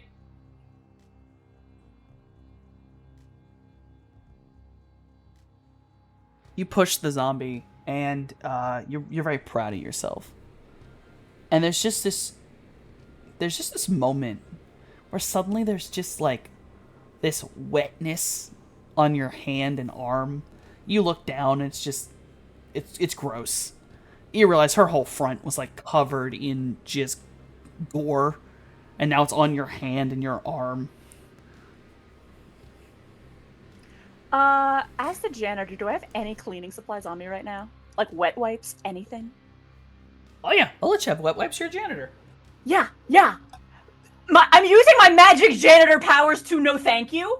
Yeah, you also have access to every janitorial closet on every floor. Yeah, no, like, to be honest, if it is all the moment we realized we were dealing with biohazards, if I have access to gloves. You know what? You very clearly were stating before that he was already paranoid it was a biohazard. I'll let you There's put the blood all gloves. over the place. Of course it's a biohazard. Even if it's not magic biohazard, blood is still a biohazard. Okay. Diarrhea is a biohazard. Yes. As a janitor, I am well aware of the hazards of my workplace. I do not get paid enough to take a sickness home. Do you think Ares does not supply adequate health care? No, it I doesn't. can't afford to get sick. Okay. So yeah, no, if I have access to gloves, I would certainly procure some for myself and my companions. If that is all possible, I will understand if you're like, nah, y'all have been too panicked to do that. But it did cross my mind, and yeah. I will let you do one of two options. To get gloves for yourself, fine, they're on your person. If you Yeah. want them for everybody else, you have to go open the janitorial closet and search for them. Yeah, no, I've got my own gloves right now. If we happen to pass a janitor's closet that I could just pop into. Yeah, we'll let there be wonders right there. I know those things. They're at the end of every goddamn hallway in most buildings. Yeah, as we're passing, I'm not opening the door blind. I'm knocking is the wrong word. Knocking is too loud, but I'm just sort of jostling the door just enough to make that subtle kind of noise that if there's a thing inside, it'll be like, "What's that noise?" and start pounding on the door and we'll know not to open it. You do that subtle jostling, and you hear a very scared human.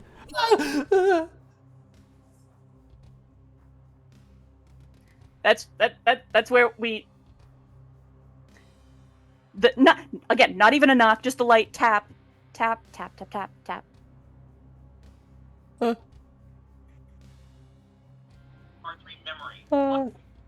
What the fuck? That. Knock, knock. Hi, main cleaning staff. Oh, Eugene.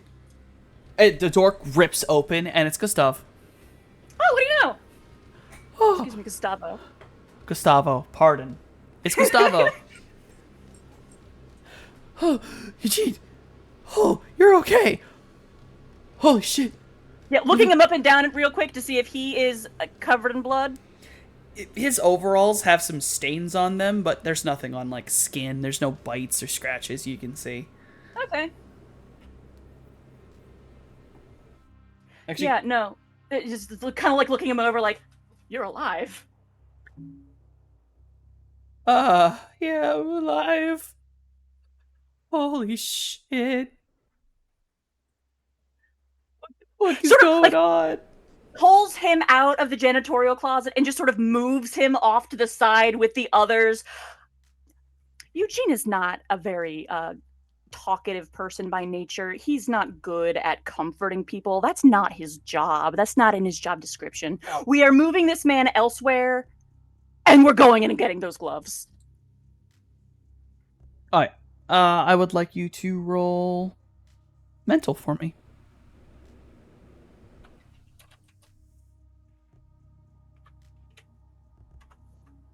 Search your memory, search your mind, find the gloves.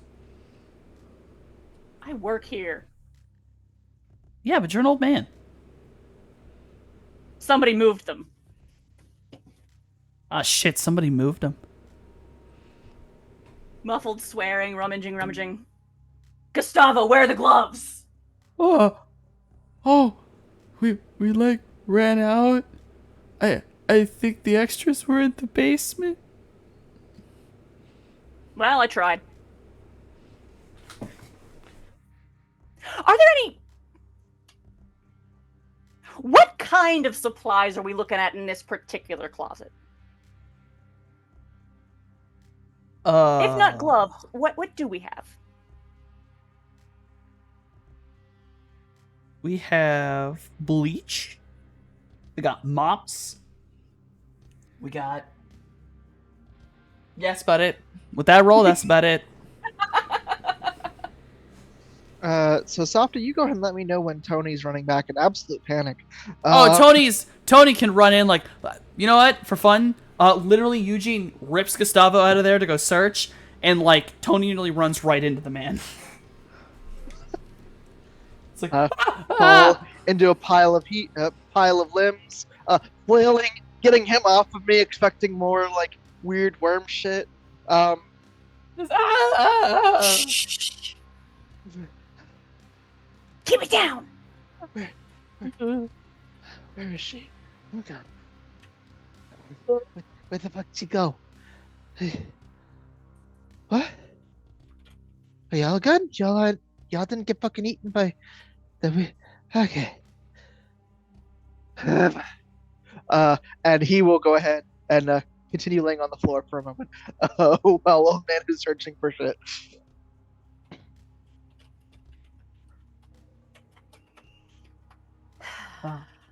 So, you all are A slight moment of peace. In the distance, you still hear the banging of the other creature.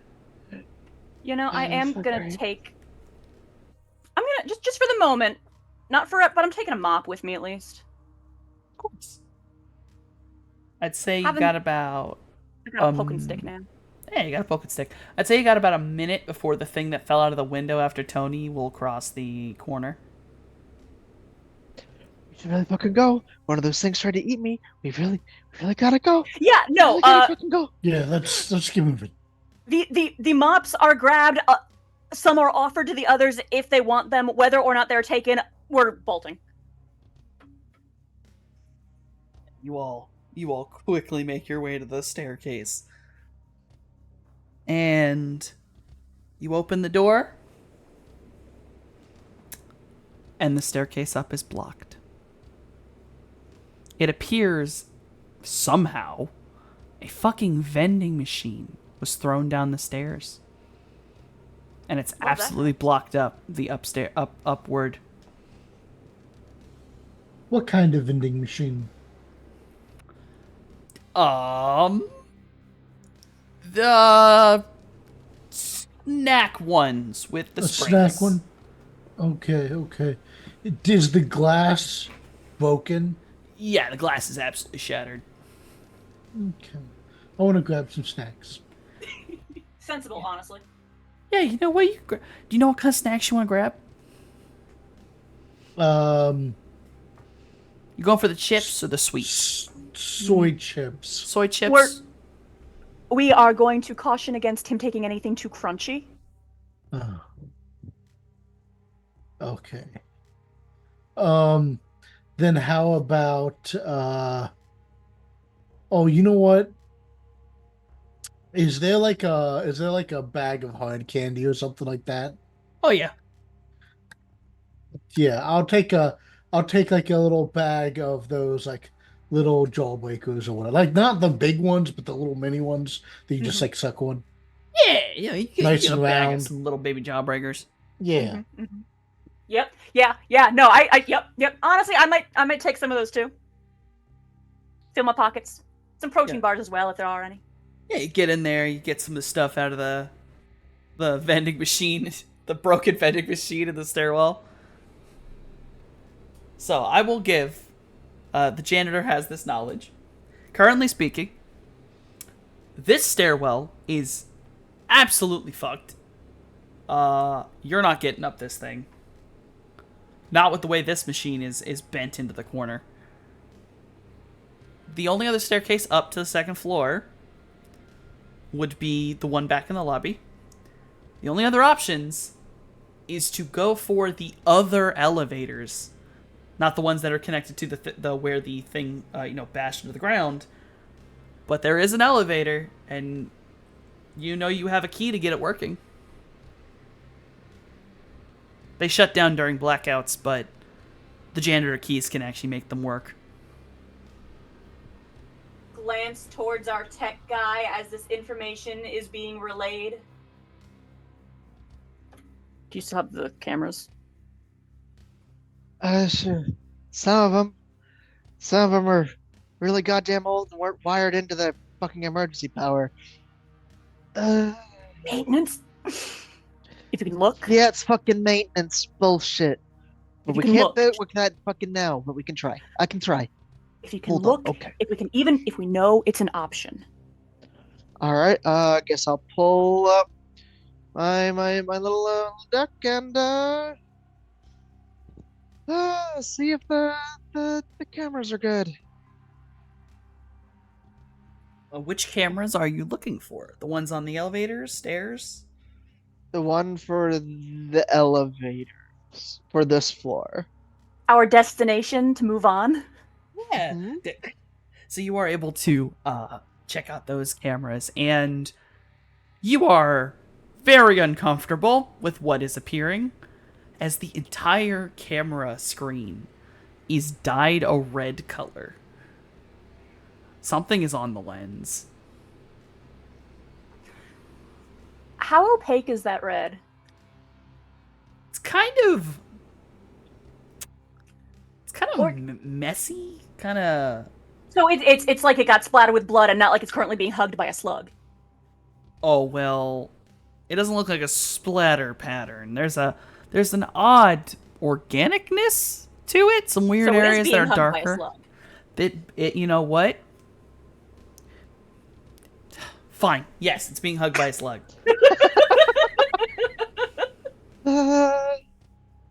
Not the elevator. If it is, oh God. What the fuck even is that? Is that blood? Is that... Are there a whole bunch of dead shits in there? Or because dead if we walk into it? I mean, that looks to me like the camera got covered on purpose. It's a gunshot door or weird on purpose camera cover.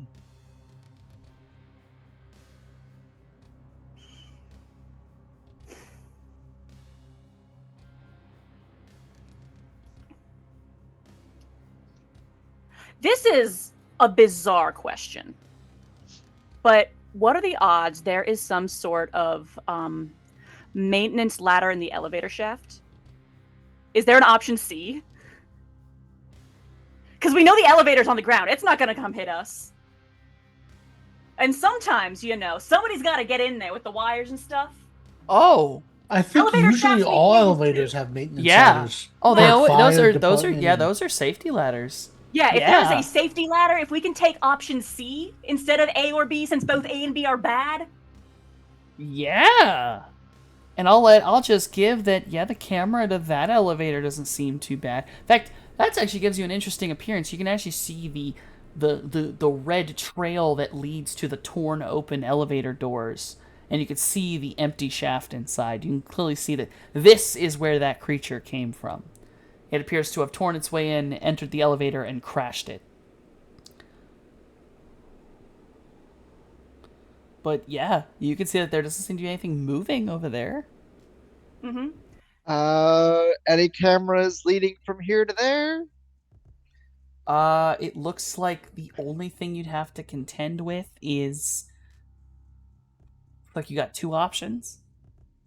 Run all the way around, which would require you to go into that hallway where the creature that tried to grab you is, and the one behind the door, and Vic is, and run past all of them.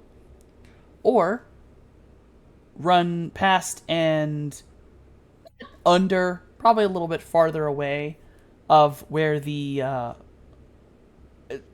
thing is hugging the other camera. Kind of like you're skirting that. It's like it's down a hall, but you're going to kind of skirt that and go around the back. So our choice is between definitely monsters and maybe monsters? Yes.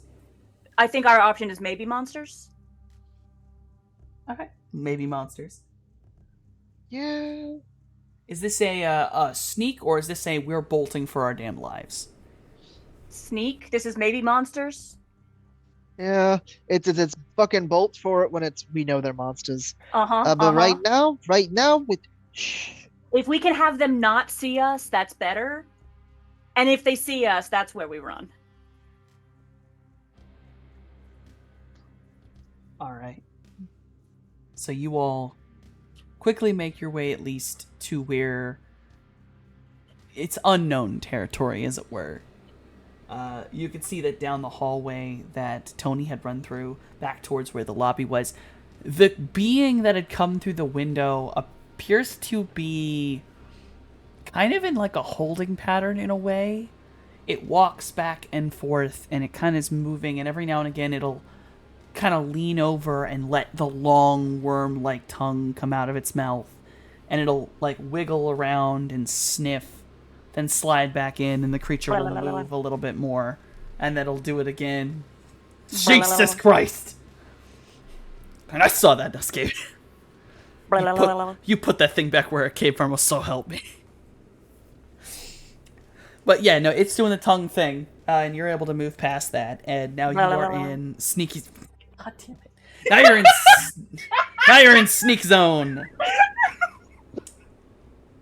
The entire hallway over here, the walls are crisscrossed with what can only be described as webbing like a very gentle reddish webbing that stretches over parts of the walls. Is it on the floors? It is not on the floors. It is on the walls and it is on the ceilings. Is there anything else on the ceilings? There seem to be small masses, but it seems like more it's where the webs have wrapped around lights and are attempting to constrict them. Love that. Is there any other way that isn't through the meat tunnel? Yeah, past the other zombies. Yeah. I've been here in Half-Life. Yeah, you fucking have. You know exactly where you are.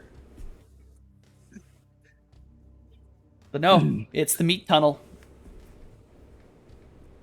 And I will need... Actually... You can give me one of two rolls. You can either give me physical, or you can give me social.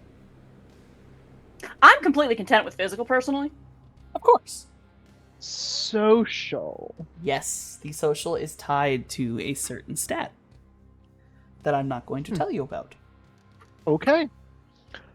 But you will have to tell me Social which it one is. that was. I rolled physical. Physical. Physical. And then... My social's a -1, so I won't be rolling that. That's perfectly fine. Oh, just that close. You made it, but barely. All right. So the two physical and the one social. So, Tony, you end up going first just by happenstance. And you are able to keep your mind focused and steady. And there is a moment while walking that's like someone is trying to get your attention. No voice, no words, but someone's trying to get your attention. And there's just this snaking feeling up your spine. It gives you the chills. You shake your head, ignore it, and focus. And you are able to make your way through the tunnel. The other two, as you make your way through the tunnel, the tendrils reach down, and every now and again they attempt to grab you. I got my poking stick. But you got your poking stick. And Billy is a trained soldier, and you are able to rip yourselves out of them as they try to grab you. I'll clean up this building one way or the other! I scream, brandishing my mop. I don't really scream that. I scream in that your head. spiritually. Damn. Pardon me while I fix peaking audio. There we go. That was more my headphones, I think. I think my brain is in the ceiling. Much like all of yours almost were. But the tendrils do seem to ignore Tony. You were able to sneak your way through mentally, brain-wise. They were not able to convince you. If you notice, your social is your willpower. Okay. Yeah, fair enough. You did some organization with these. So yes, you all are able to make it through the tunnel, safe and sound. You find yourselves at the busted out doors. There is just pink goo everywhere. And a little bit of glitter. But the doors, and it's kind of horrifying. There are claw marks and a single stab mark on the other, and they're peeled open. But inside are hanging cables. And you can see the service ladder right next to you. And you can see the shaft goes down for 4 full basement stories. It's a very, very long way. Mm, are you sure this was the best way? Because that's a um looks down for a moment and then refuses to look down again. Yeah, there's just sort of that. No, be honest, I'm not sure of anything except the fact that falling be a lot quicker than getting eaten by worms from the inside out. That's not a sentence I expected to hear when I got up for work this morning. No. All right, that's some spicy bullshit right there. That's what is our life right now? Like, what the fuck is it? Is this actually a fucking horror movie? Are we actually in a fucking horror movie right now? Is that what? I don't know, but I intend to try to leave. I want a new job. Is Gustavo still with us? Or did he go back into the closet? You all turn around, and he is nowhere to be found. Okay, well, that's not our problem right now. What are we gonna do about it? Can we hear any crunching sounds from the ceiling? Yeah, because like we would have been paying attention to him. Oh yeah, I meant to ask earlier if he came with us, but he was behind all of you as you were making your way, but everyone was very focused on not being entrapped by the ceiling. There was no sound, there was no noise, but as you're standing there at the elevator, all of you can hear this gentle, muffled sound, and then a crack, and all sound stops. At least it was I quiet. think that was Gustavo. At least it was quiet. Let's keep moving. Yep, that's all we can do. I'm not going first. I don't think I can open up those doors.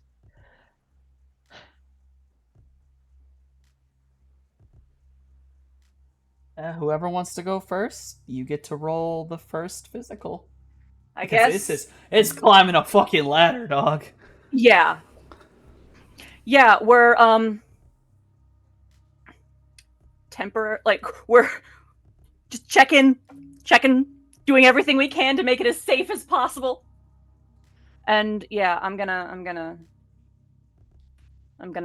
go. I'll go second. All right. Then, in that order, roll your physicals.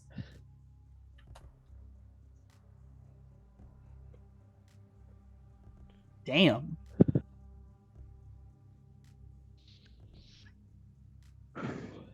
Is this it? By the skin of your teeth. How is Tony still alive? How the fuck Okay. is Tony still alive? Okay. Because Awesome. he's great. He's kind of... Jesus Christ, he's rocking it. All right. You all are able to make it up one of the floors. So, here's the thing. I don't know if any of you have ever been in an elevator, but ground floor is not I've never- floor one. Been in an elevator in my life, Softy. I have never in my life been in an elevator. I'm gonna leave. I'm gonna fight. I am so sorry. So, obviously, the That's ground McGee. floor is G. The next floor up is 1. So you all have climbed a single floor up to floor 1. If you would like to go to floor 2, everyone has to roll one more time. And keep- floor 2 is where we have that potential exit out the window to jump down to Yes. the roof of... Okay. Yes. I should... Oh. Oh, hold on. You should well, what now? I should tell you before you roll it. Endurance is involved. Everyone has a -1 to whatever they're doing. Don't you do this to me, Softy. What if we stop and take a breather real quick? No. I had to That would ask. involve us opening up the elevator. Yes, you would have to let go of the ladder. I had to ask. I know. Power through. But this is Yeah. a lot. And listen, there's a lot of stress. But yes, every single one of you has to roll it again in that order, in the correct order of how you are on the ladder, but you'll have a -1. So if you had a +2, you now had a +1. If you had a +1, you had a 0, and if you had a -1, you're now at a -2. Well, from Eugene's perspective, there's no reason not to. He cannot see the way Tony is suffering last on the ladder as Eugene is first. So unless Tony says something to indicate that he cannot, we will be pushing forward. Of course. Stopping would either involve climbing back down to solid ground. Or trying to open the first floor door. Mm-hmm. So we're pushing forward? Yes, I think we're pushing forward. All right. Okay. Then Eugene rolls first.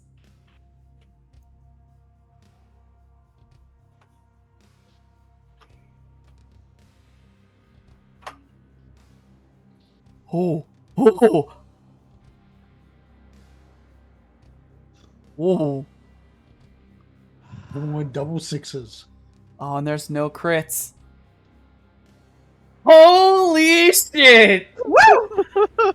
Oh my god!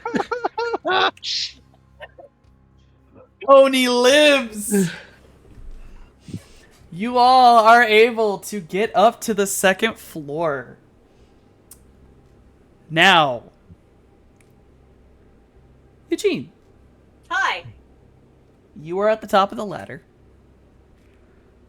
You are exhausted because holy shit, that is actually a very difficult climb.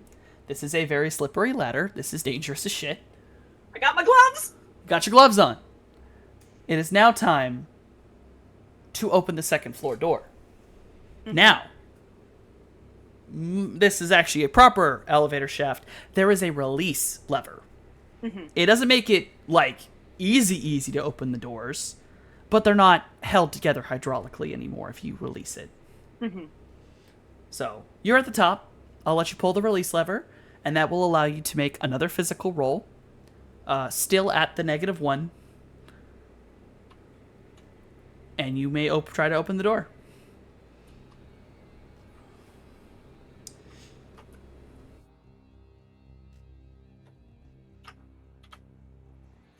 Fingers crossed. You are able to open the door. All right, you are able to carefully pull on the right side door, and you're able to get it open. It makes a very audible grinding and screeching noise because no fucking duh. Better than being shot. Yeah. You wait a moment. Just a moment. No movement, no sound, no nothing. To be fair, with the amount of chaos and destruction the Glitter Slugs and company have been causing, there's probably a whole bunch of metal noises all throughout this place. Yeah, every now and again you do hear screaming or gunfire or metal noises. So Worm zombies tripping down the stairs. yeah, you know, just dunk, dunk, dunk, dunk. So you all are able to scramble up into the hallway on the second floor. Eugene sort of crawls out and then turns around to try and help the others up. Tony will go ahead. Once through the elevator, flop onto the ground. You all will take Pat 'em your back. momentary break. And floor is quiet. But the floor is chaos. Glass shattered, cubicles torn apart. The second floor of the building is I'd say, primary data section. This is where data entry occurs. This is where everything's put together, where the files are properly kept. And it has been turned upside down. There, within view of you, there is a mark on a wall that looks vaguely human shaped, as if someone was slammed against a wall hard enough that they just left a red mark. And then there's just streaks as whatever they were was slid against the wall onto the ground. It goes without saying, but I'm not cleaning that up. I'm not cleaning that. So what kind of gauntlet are we looking at having to run to find this window that exists? The window is on the other side of this area. You are in a kind of like, best way to put it is this is a giant rectangle. You are at sort of a central location where there are cubicles. There is an office door kind of leading out to an area. But to get to these windows on the proper side, it is on the right side of the building. There are multiple layers of just blockage, things thrown in the way. So you know you're going to have to go the long way around. So you have to basically go left and then go right a couple times till you can get back around. Yay! Well, I guess that's what we're doing, so. Hold on. Where the fuck is this goddamn window? The floor plan is explained in detail. Try finding the damn cameras. Most of the cameras on this floor are either outright not showing up or broken. And then you get one camera. And it's one of the ones that you gotta kind of shift it. You gotta move it. But you're like, okay, this is actually one of the corner security cameras. I can move it. Trying to get a view of that window. And all at once, a big, dark hand comes up in front and crushes the camera. And you heard it. You hear the crunching metal and plastic. And it's just on the other end of where you are right now. Whatever did that is on the floor with you. Love that for us. Something's on this floor. And, it's crushing the cameras. And it's close. All of you hear very low from the other side of the wall.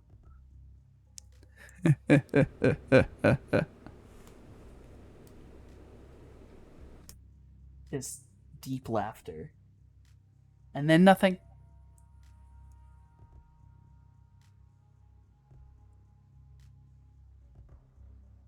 It's not moving. Or it doesn't sound like it. And on the other side of the wall, but like in a direction that we will have to inevitably pass, or like what are? Yeah, basically part of those, like, there would be a doorway here, but the wall's been straight up like decimated by things being thrown in it, and that's why you have to take the long way around. On the other side of that Okay. is where you heard the laugh. Because we can't just sit here. Unless we can draw them away somewhere. Can you, with your tech stuff, cause something elsewhere in the building?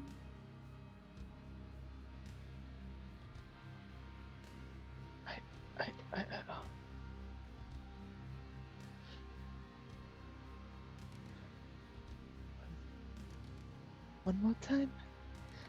Yeah. What?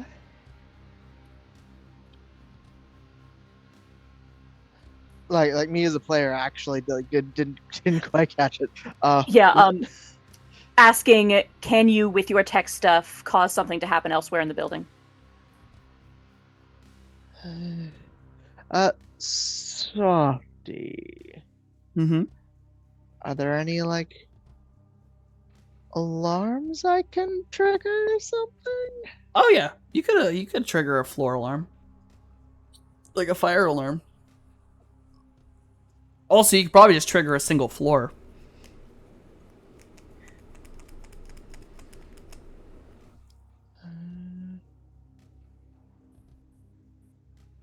I can get an entire floor.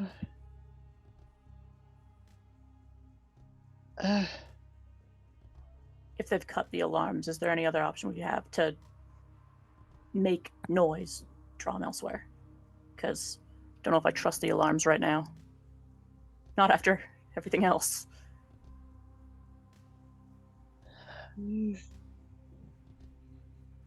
taking out the cameras. I don't fucking know.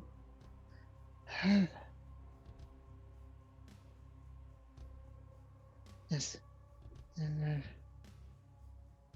I don't think any of the computers I could do shit with. Softy, Mm-hmm. would there potentially be any computers attached to the emergency power, or would those all just be kaput? Oh no, there's definitely computers because there's some of the servers are attached. Some of the control stations are also connected. Okay. Then I'm gonna try and connect to a computer and play over that computer speakers a very, very video, but very, very quiet sob. Oh, okay. And this is a computer on this floor? That's the idea. All right, I will. Roll me mental. If this is where it happens, if this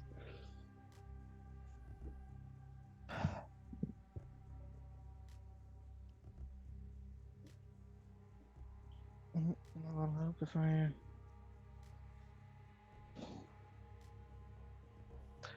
11. It's a good crit. You are able to connect to here to a computer on a different section of where it is, and you start playing that crying noise. And that's when you start hearing the thing move. Whatever it is begins to follow.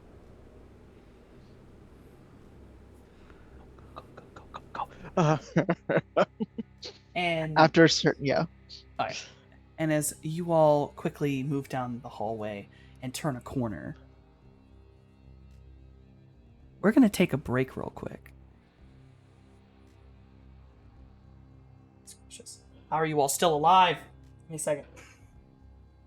Resourcefulness! Softy's Look. computer. Hold on, Softy's computer. All right, everybody. We are back after our little short break. Our intrepid trio are up on the second floor after hearing something on the other side of a wall, and with a very, very good roll, have distracted it off where it may not hear them as they quickly escape. So you all make your way down the carpeted floor. Every now and again there's a uncomfortable squish in the darkened areas. But you don't fully wish to know why the carpet is this wet. You think we have to wonder? You don't gotta wonder. You know what it is. You know what it is. I'm not asking. I'm not thinking. I don't care. I don't want to know. I don't want to know what the fuck it might be happening to be. Honestly, if anything, there's just the very subtle dragging of feet to try and not track it everywhere and not expose where we are. Of course. You are very careful to move through this area. You turn a corner. And it's, your basic office corridor. There's the water fountain, or I guess water cooler. Whatever the hell that giant damn thing is, I suddenly can't remember the words for. Water cooler. Water cooler. Yeah, it's cooler. Yeah. The water cooler. 99% water cooler. 99% water cooler. Various doorways and cubicle entrances along the walls. And at the back of this hallway, along a wall, at first you think it's just another one of those marks like you'd seen when you walked in. Oddly human-shaped truly just something terror of what occurred to that person. And then whatever it is shifts, its head creaking ever so slightly to the side. And it seems to move chest first off the wall. It falls forward, arms unable to move, legs twitchy. It looks up at you with an eyeless face, and suddenly it is slammed to the ground by a red tendril that reaches out from an unseen section of the hallway. It grabs it and rips it backwards. You can hear the snap and crunch as it enters whatever the tendril brought it back to, and it is crushed. Blood spattering a wall. A single light that's still vaguely holding on to the ceiling, though swinging, gives an image of whatever this thing is, shadow, every so often. You can just make out what might be a humanoid head, but it's at a wrong angle. Whatever this is, you hear it squelch and squish. You hear the strain of the plywood and particle board cubicle wall as it stuffs itself inside one of the offices. And waits.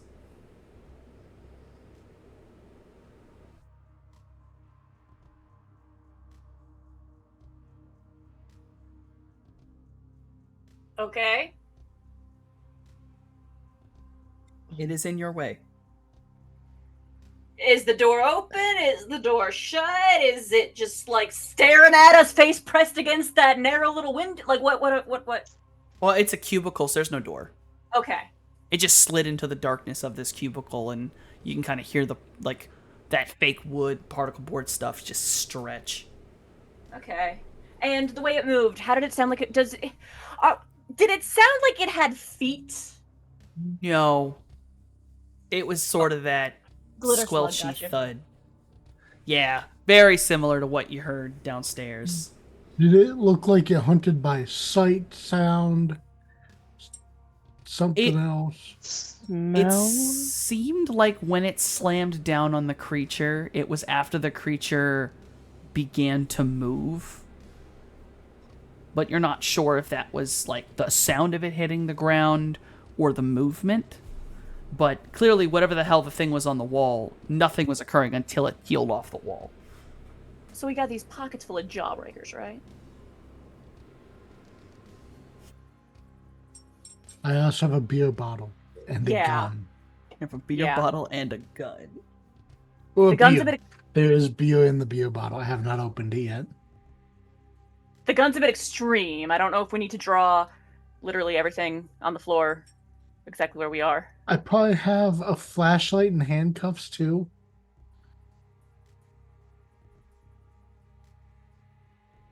Yeah, you're a guard. Yeah. You got like a taser as well, probably. Oh yeah, I probably do have a taser, don't I? The angles. If he's got a flashlight, if it's hiding in the shadows.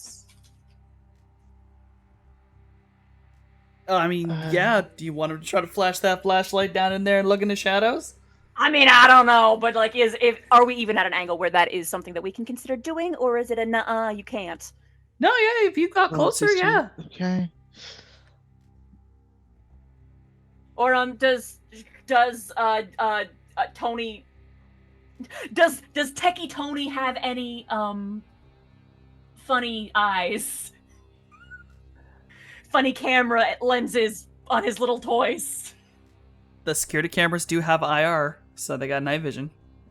If there are any more even fucking left. Zero Try to question. Yes. Does Does that cubicle have a computer? Yes, it does. Does it have a webcam? Yes, it does. Does it have a light on the webcam? Yes, it does. Tap. Oh yeah. You are able to pull up the webcam on that monitor. The light flashes into the cubicle. You all can actually see it from where you are, at least it lighting up part of the background. Tony, this is going to haunt you for the rest of your life, however long or short that may be. This is something else. There are pieces of this thing that are maybe human, maybe at one point, but it's not correct.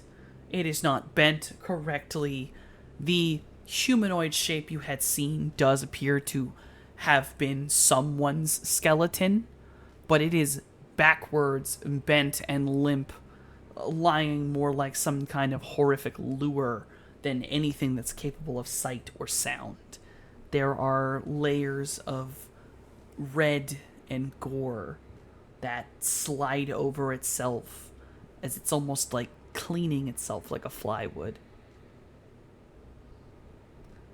And you see that every now and again it seems to move an arm out very quickly into the hallway, out of the camera's viewpoint, and then slide it back in, running that long tendril through parts of its body.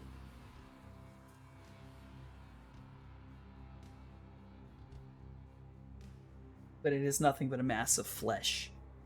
Does it have eyes?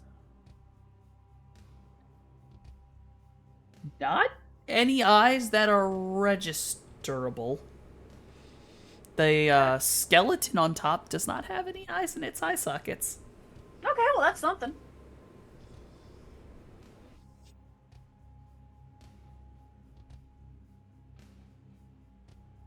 I slowly turn the tablet around. I'm just saying, And this thing is blocking a path to the window, right? Yes, so basically, you're going down a hallway. There's a corner. So you're looking at this, and there's a corner. It is in a cubicle, like if there's the back wall, the cubicle entry is like right next to that, right on the. like staring like out towards the rest of the hallway we're about to be going into. We have to Yes. pass directly in front of it to move forward.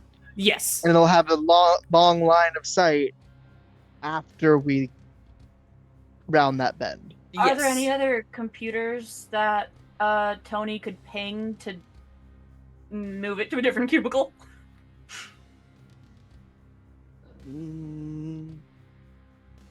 You've got mail, Mr. Abomination. You've got mail. But would it also bring the other guy here? Let them both fight each other. I don't care. Do we have any other options here? I think the only computer we'd really have is one that would still be on the way, or one closer to us. It's that a Jawbreakers, man? I don't know. We maybe if we can get past it, I can throw my bottle in the opposite direction and make it run away from us. But we still have to pass it first. Yeah. We'd have to pass it either way. We get closer to that, get to a different cubicle, and I don't think a big sound all way off in the distance And there's like, is gonna be getting it, or it'd be Right. after us right there's now. nowhere like these cubicles. Like, how is there? What kind of office space is this? So basically, when you entered, there was like a center section where, probably more like your classic cubicles, where it's just sort of very thin. You can see over top of all of them, and it's a big room with a lot of subsections. But as you went around the wall, so you could get around the whole area, now you're starting to see cubicles that are like set into the wall. So like on either side is actually more like a proper like drywall in wood, and then a cubicle front to it. So that's sort of what you're looking at here. Yeah, just because I have to ask if there is any way, do all the cubicles go all the way to the ground, or are some of them just partitions that we could potentially crawl under and go around? Oh, they always go all the way to the ground. Some are shorter than others if they're like in the center area, but they're always all the way to the ground. Yeah, had to ask. Mm-hmm.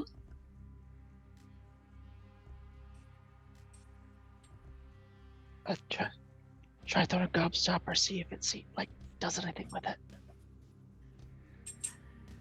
Taking out this piece of candy, and we're gonna roll it along the floor, like tossing it away so it hits the floor a ways away from us, and then down the Yeah, you toss the candy down, and it hits the ground, rolls a little bit.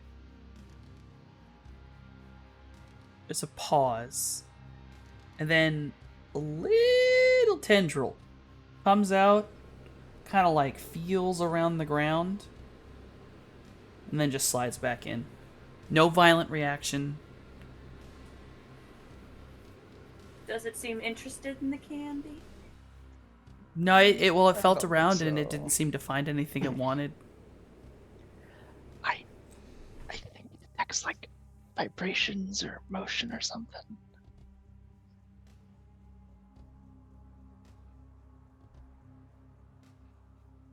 I mean, like, we don't really seem to have any choices here. If all we can do is sneak, then all we can do is sneak. Billy's gonna go for it. He's gonna start it sneaking. All right, Billy's gonna go fuck. for it. How about you roll me that physical? Keep your body taut and ready to go. Don't trip. Oh wow, you're fine. He did the opposite of trip. You are so careful, and you're able to pass in front of it. There's a moment where it reaches out a tendril, and you're able to step over it. It cannot see you.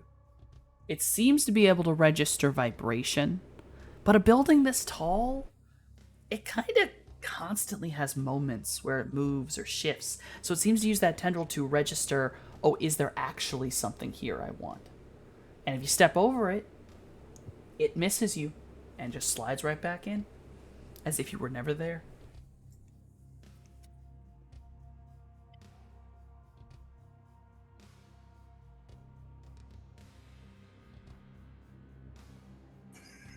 Just the... Can I argue that since we watched the way it behaved with our dear friend Billy, that learning from his experience, we following him could get a bonus moving forward? I would love to, but no. But Tony wants to try a thing. Okay. He's still in that computer, right? Yep. Starting to move a little bit closer.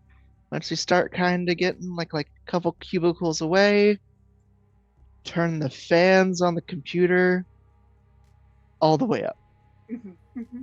Oh, I see. Start that update now. Basically. So you turn the fans on the computer all the way up, all the way on, and it is immediate and aggressive. And you just hear thud, thud, thud, thud, thud as it like slams into the computer, and it's like touching everything inside that cubicle. Sneaking away. Sneaking around as It's I'm doing so. distracted. Yep. All right, roll the physical. Okay. Do we get a bonus? You do, but I won't tell it to you yet. Okay. So just roll it as normal. Yeah, and I'm taking advantage of this distraction too. We are course, sneaking yeah. very quickly. Yeah, you can roll it as well. You both are getting past as it's distracted with trying to thud into a wall.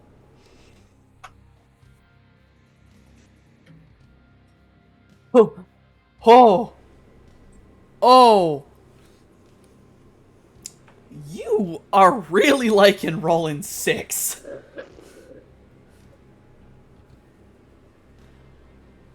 Yes, I do. All right. You both make it past. But even with the bonus I'm going to give,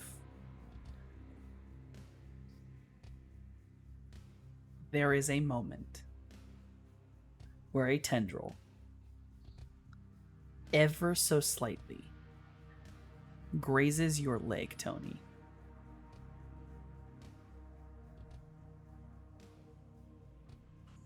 You are able to freeze as it feels, and it doesn't feel movement, and it lets you go.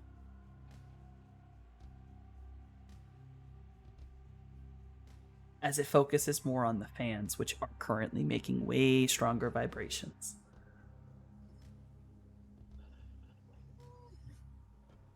And you are able to join your friends on the other side.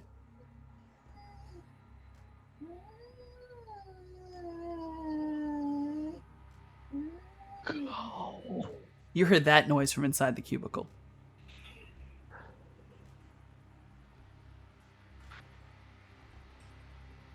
So we're moving on. Yes. As you carefully Please. move on, Please move on. all of you here can only kind of be described as like a vocalization that does an upward turn. Like a question. And then you hear the sliding. And it's very slow. It's very methodical. As this thing fully extricates itself from its hiding place. Places all of its arms and limbs onto the walls and floors. And slowly begins to move forward. As it seeks. Where's that fucking window? Where's that fucking window? It is at the back end of this hallway, down another curve. How big is this creature? Like, how tall is it? It has stretched itself out, so it is currently filling the entire hallway. But like, how tall? Like it's like airspace. I guess it's touching the ceiling, and the hallway's like 10 feet tall. Okay. So it wouldn't be possible to say throw a beer bottle over it and distract it. No, it is entirely encompassing. It's Well, decided to be square. yes, it is decided to be square. You know what? There are moments when it lets go of a wall or a ceiling and readjusts itself. If you were really, really good at aiming, you could get it in. If you had a really, really good physical, and we're really ready to go, like a rookie, ready to prove himself with a All beer right. bottle. I mean, All right. because is Oh. it coming towards us, or is it just kind of like, hello, I am now blocking the hallway? Oh no, it's coming towards you slowly. It's Okay, yeah. seeking the whole hallway. All right. Put me in, coach. I got this. I'm gonna try to use the beer bottle to distract it. Is gonna stop and aim, and Tony is going to deet right It's like, past him. no, we're not doing that. Yes. R- uh, uh, uh, Oops. All right. It's not a trick, but goddamn. It ain't a trick, but it does force a little bit of a game. Noskavian. Heads or Yeah. tails, big man? Heads or Heads. tail? Heads? Heads, alright. Because I want to keep mine.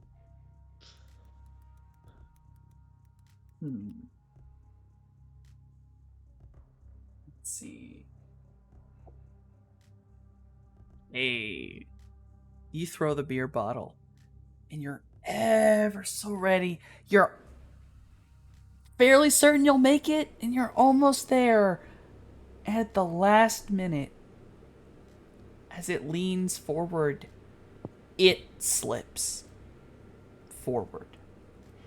And that limp, skeletal figure on its back gets thrust upward, and the beer bottle smashes right onto it. The whole creature stops moving as tendrils touch its face. Maybe it likes the beer, or maybe beer is like acid. It is now moving faster. Yeah. And it is seeking. It is starting to push tentacles into walls, into rooms as it passes them. It is beginning an encroachment at a much faster pace. Guys, Well, we don't. Tony never stopped. He Yeah. kept on skedaddling. Yeah. There's really only one option here, and so we're going to do that one option.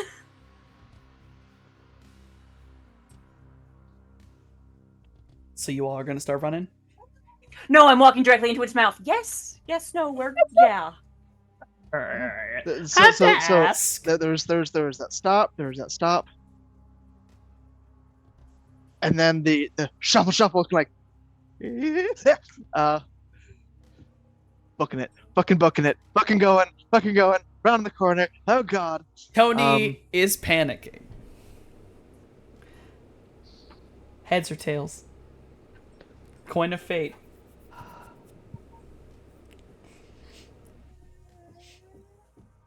We'll go with tails.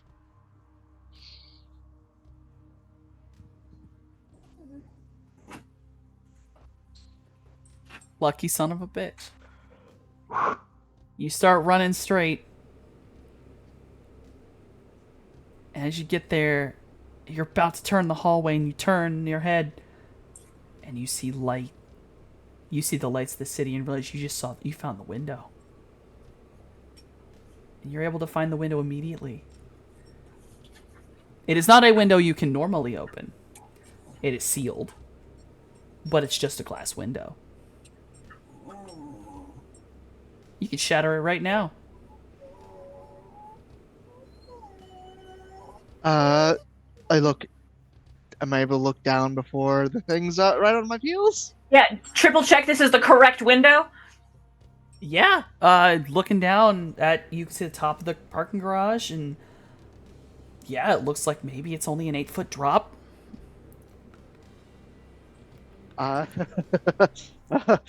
Panic? dive and roll. Yeah, gosh darn. I think his door to try and like run through it. Honestly, I was gonna say if I don't have some kind of multi-tool on my person as a janitor, and if that multi-tool does not have a glass breaker in it, who am I? I got a gun. You do also have a gun. You got a gun. Yeah, you got a gun. He does in fact have a gun. I see it. I spot it. Going towards it. I basically run to it to look back down. How close is the thing? It's probably moving at like a good, walking pace now. It's making its way quickly down the hallway. And how close are the others? You kind of ran. They're definitely trying to catch up because, so I'd say they will probably reach the window maybe only like 30 seconds after you. It's not that long a hallway. Time dilation. 30 seconds is no. Breaking window with elbow. Like trying to be like badass with it. Roll physical to get enough force. Yep. Because that's still kind of hard, actually. Oh yeah, 100%. I'm going to trying be to live. watching. You're able to crack the window, like get a good first hit. Whole window breaks and it hurts, like a bitch, but you're like, or one more good hit, you could probably shatter the whole thing. Do I get the chance before the other two catch up? Yeah, I'll let you hit one more time.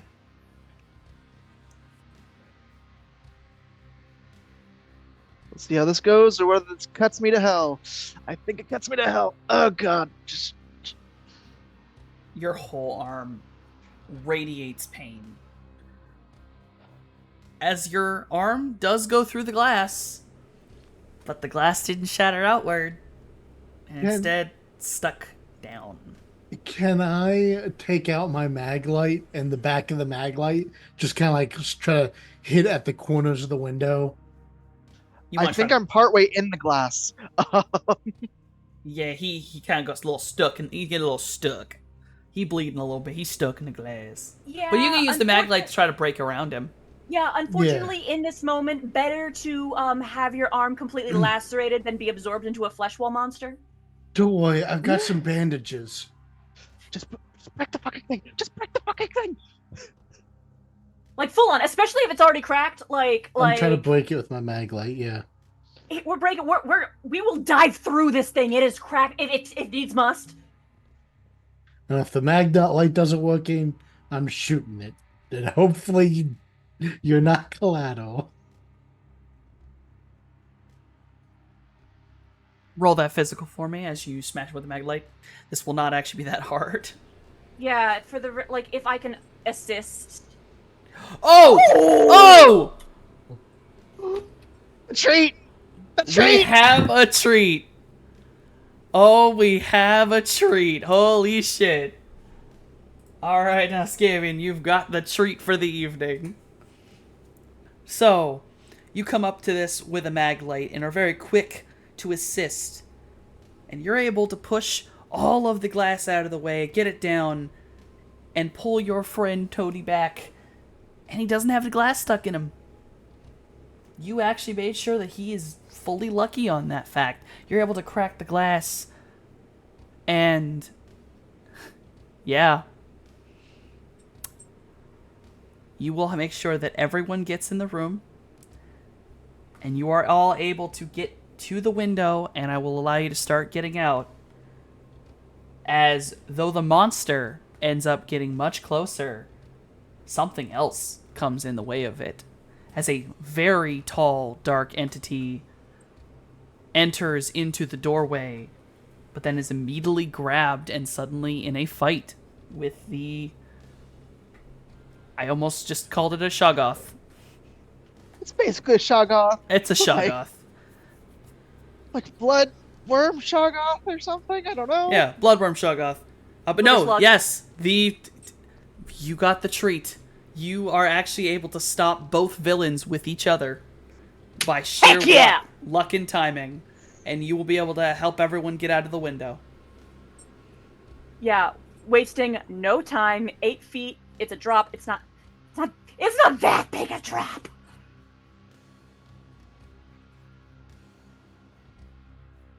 Who's going first? Is there a first, or are we're just going for it, man? Basically, only only Tony and Eugene have to roll because of the treat. Billy does not have to roll. Billy's gonna, I guess, he's gonna roll. He's gonna like jump and then like do the whole like tuck and roll like that he had in his basic training before he started his first day. You know, especially if Billy goes first, I know that physical is not Tony's forte here. I'll take the risk to try and yeet him safe.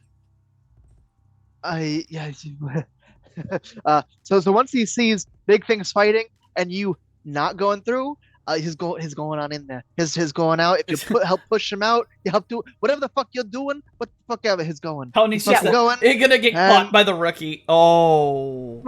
I don't think I'm getting caught by the fucking rookie. Like, can we again? I'm here trying to help him, and the rookies they're trying to help him. I know, but it was already rolled. What else? Would it have given enough of a bonus to get through? It would not. The bonuses I could have given, I don't think would have. Yeah, no, there's no saving that one. That's a 4. That's a 4 on your worst stat.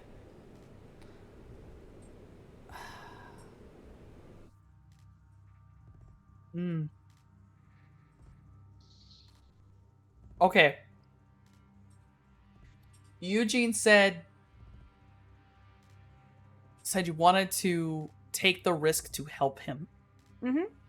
I will make it so that turns into a 6 and he will just succeed and not take damage. But you will be taking a negative on your roll to get out. Mm-hmm.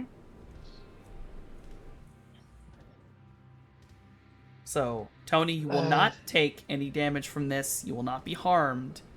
Eugene, you will know how to have to roll to get out of the window, but you'll be taking a negative. Negative So, what? A -1. Okie doke. It's not too so bad. Eugene basically grabbed me as I'm partway down, lowers me, and like crawls out. Yeah, you were about to dive head first. Eugene grabs you before your trip up messes up, and then Billy catches you the rest of the way. Yeah, now I am trying to clamber down after and hopefully not break a hip. And my hip! And you said -1, yes? Yeah, -1. Please don't be a trick. Please don't be a trick. Oh my god! You wouldn't have even made it with your normal roll. Ooh. I'm 5 days from retirement. Oh.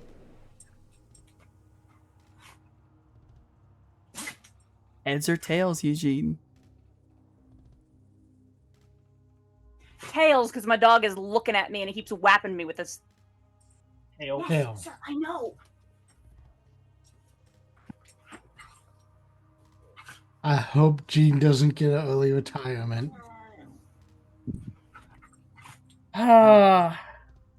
You attempt to clamber out of the window, Gene.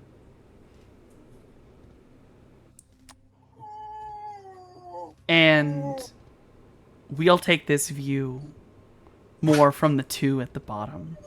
Already down in the ground, you watch the old man put his ass end out first, begin to climb, and then suddenly the body jerks as something on the inside gets a hold of him. There's kicking, muffled screaming. Eugene!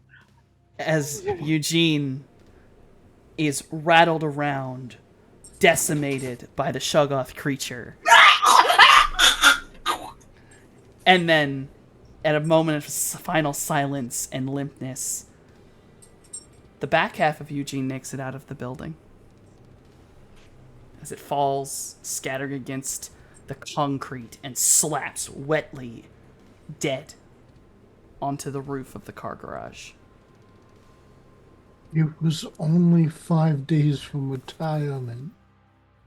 I will go ahead and not make the sounds, but I'm pretty sure Tony vomits.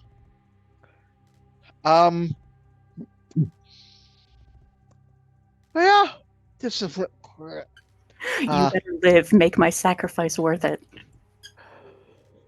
survivor's guilt, motherfucker. Don't you get saddled me with that.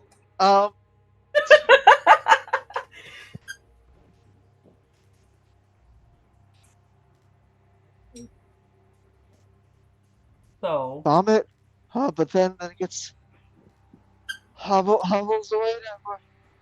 Billy Closest just things- grabs Tony and just tries to move with him. of Keep course. keep moving. So, Dave, do you have a decision, or would you like me to roll?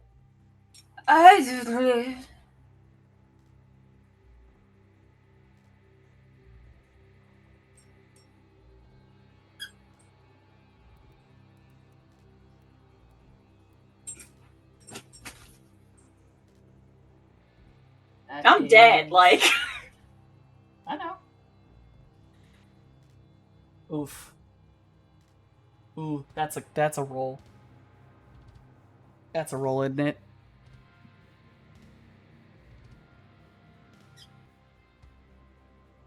All right, so you two, as you are, will begin your walk. And as you make your way across the roof of the parking garage, it's a good couple stories up. You know, you have to at least make it to the next side of what is that? I'm so sorry. My dog stopped squeaking at me and is now squeaking his ball. He's coming. I'm gonna. You know what? I'm not gonna pet him the next time I see him. I'm so sorry. But no, you will make it towards the edge where you're trying to basically get down the ramp, and there is a black vehicle. A vehicle that tends to be used basically by the security forces. And leaning against the sort of bumper of this vehicle, definitely probably a little terrified over what they've just witnessed, is Day, it is entirely up to you, but I rolled a 2, which means it is the Joker character.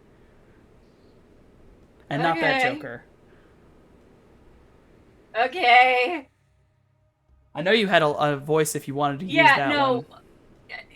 What stat? Who? I will modify it. You're the one who hides their fear in comedy. Yeah, and I'm just chilling there. I'm just vibing, like. You've been through some hell. Today's been suck. You've literally lost track of everyone who is part of your crew. The rookie's actually in your crew. So probably the first member of your team that you've seen since the the sergeant got ended by some kind of centipede creature. I knew it was a centipede. Yeah. Okay. So they just. I'm just okay. So rookie, it's one of your fellow guards. You found them there. What's his name?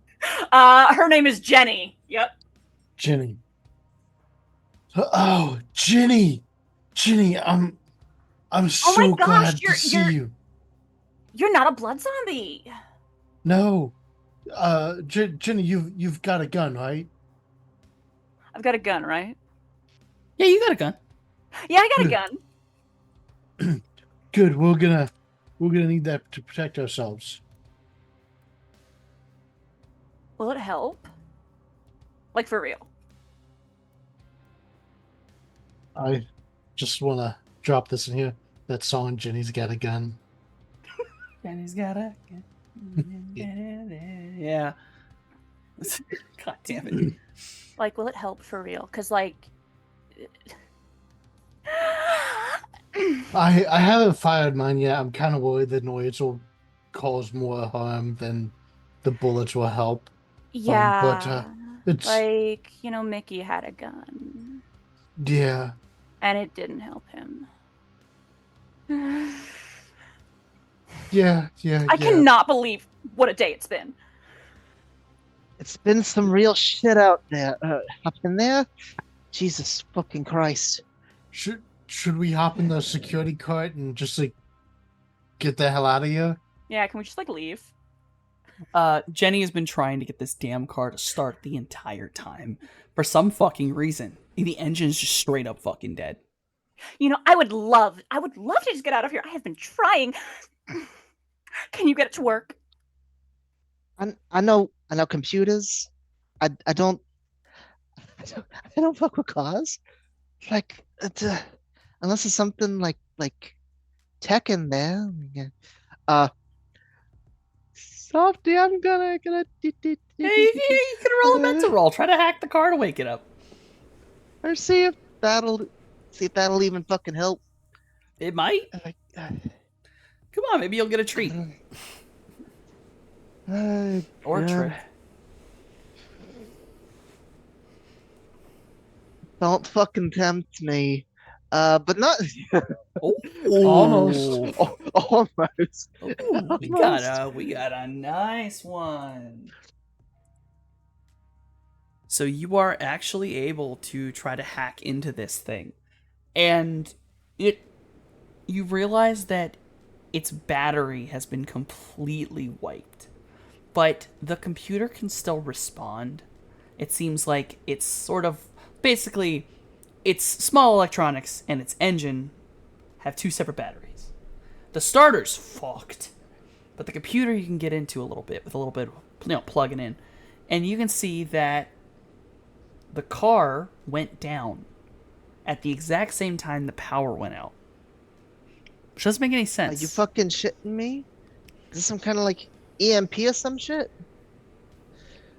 Like what the fuck is this? Oh, I mean, this is obviously EMPs. an attack. Those are like nukes, right? Not An electromagnetic pulse? something like that. But just the same shit does the electronics, not the other blasty shit. Oh yeah, okay. Oh God. What the? Look, can you get it to work? That shit ain't starting. Ugh. Okay, so ST, we're here. Where do we go now? So you all So I can guess- start to walk your way down. You basically got out of the building basically like a little while ago from the floor below. Basically a doorway that got blocked way later. But you got kind of chased up here. So you all can begin to hoof it down. You haven't heard whatever the fuck it was chasing you in a while. Yeah, I guess can we head over to one of the like staircases near the like parking deck that's like away from the building? Yeah, you can start try to make your way down the staircase very carefully, You're like, okay, gotta get the fuck out of here. So you walk across, and the whole tarmac pavement is wet. Just everything is wet, like a fine mist, like it's been raining. And you'll make your way over to the staircase. You'll be able to make your way down. Staircase is like that gentle echo of an outdoor staircase, just that concrete sound, and you'll be able to make it down to the bottom floor, ground floor, where you are absolutely close enough that all you gotta do is make it past the main gate and you can get the fuck out of here. The entire bottom floor is covered in roadmasters and security vehicles with their doors open, the back ends open, and more uncomfortably, there are roadmasters that have been flipped onto their roofs.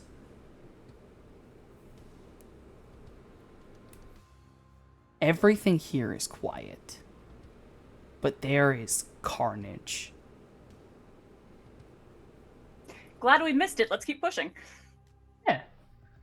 You all make your way through this kind of carnage, trying to, move around cars, because obviously fence too high. You're trying to get to that front area where you know the gate will let you through. And you We're start not to getting past that gate. We're not getting past that gate. Yeah, sneak. you all start to hear crunching noises, like something messily eating. And you see the gentle movement of one of the roadmasters that's still upright. Something's inside of it. Don't fucking touch it. Don't get fucking near it. Just fucking go. Just fucking go. Would everyone like to roll that physical? No. I mean, I guess. What else are we gonna do? Cry? Get by the skin of our teeth. As the soul leaves my body.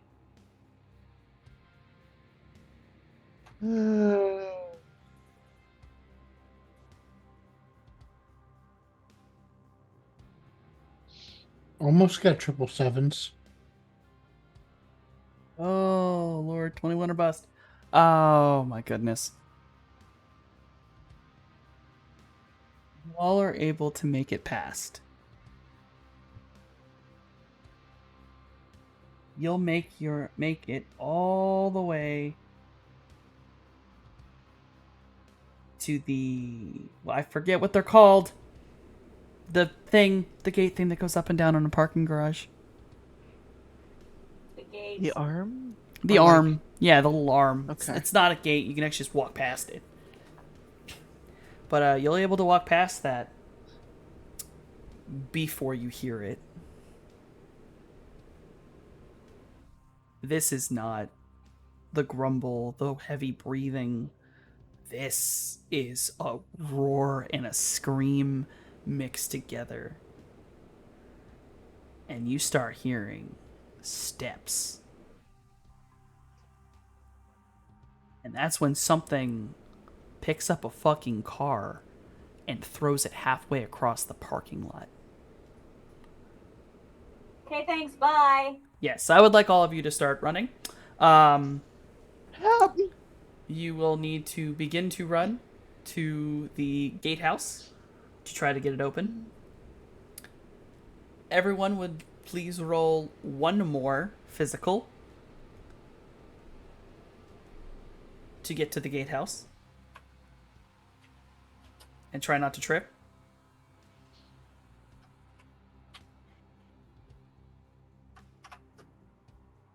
Jesus Christ. Why am I? Oh, Tony's gonna fucking live, isn't he? He'd better. Billy's gonna live too. Yeah, I'm sure. Billy, you have tripped. You have tripped. As everyone is moving, you have tripped. It is now a coin of fate roll. Heads or tails. Heads. So you can keep yours. But Jenny's got a gun. And he's got a gun. You are able to pick yourself up. You're able to pick yourself up before this thing gets over, and by the time you've all reached the guardhouse, Billy, you're the last one in, and you all can see this is some far more proper structure than the things you've seen inside. Muscle and sinew and mechanics, but it's more built like a gorilla is the best way to describe this thing. Large front arms that it's using to run along with its knuckles and legs. You are able to move very quickly. The gatehouse is here. You're able to slam the one door of the gatehouse, and you can open the front door of the gatehouse. And now comes one last roll. Lickety clack, please. Roll to hack this. Goddamn gate. Roll to hack that gate Goddamn open. gate. Question. Yes. As like a guard security guy, would I just have access to the gate? Not during a lockdown like this. Oh, okay. Fair enough. Open the fucking gate. Open the fucking gate. You can try one more time. You need a little bit more than that. That is a success, but not enough of a success. Yeah. You have to get one more. There you go. Exactly one more. Exactly one more. The gate begins to open. It does open slowly, but you are not in a car. You all may begin to get the fuck under the Scramble. gate. Fucking scramble. Scramble. Oh god. We're going. You all begin to scramble under the gate. The Ares facility is still in chaos. All of you can still hear the gunfire, the roaring, the yelling. The gorilla-like entity is bearing down on you. And now, as we end this horror film, I need every single one of you. Heads or tails? I'm already dead. Heads. Yeah, Jenny doesn't matter.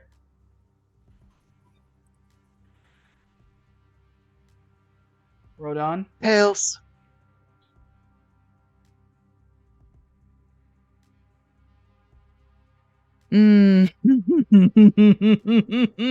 No. So, I have a question for both of you.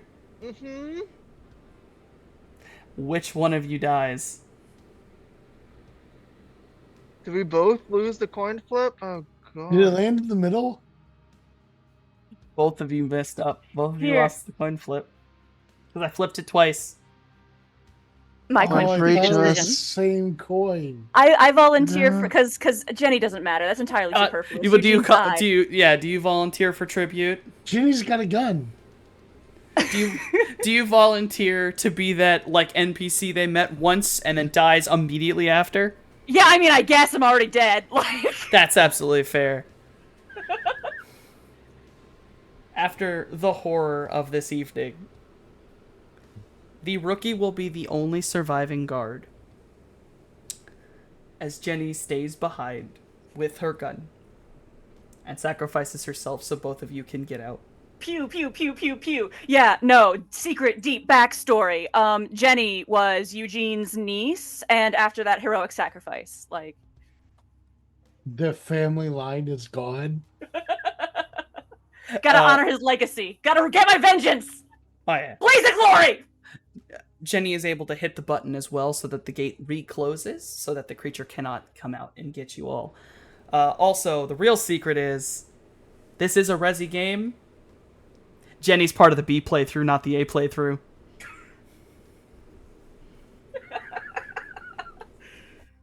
I give you the bullshit. But no. The two remaining are Jason and Rodon with Billy and Tony, who have made it through the entire evening, managed to somehow survive everything. No one got a trick. We had one treat. Oh.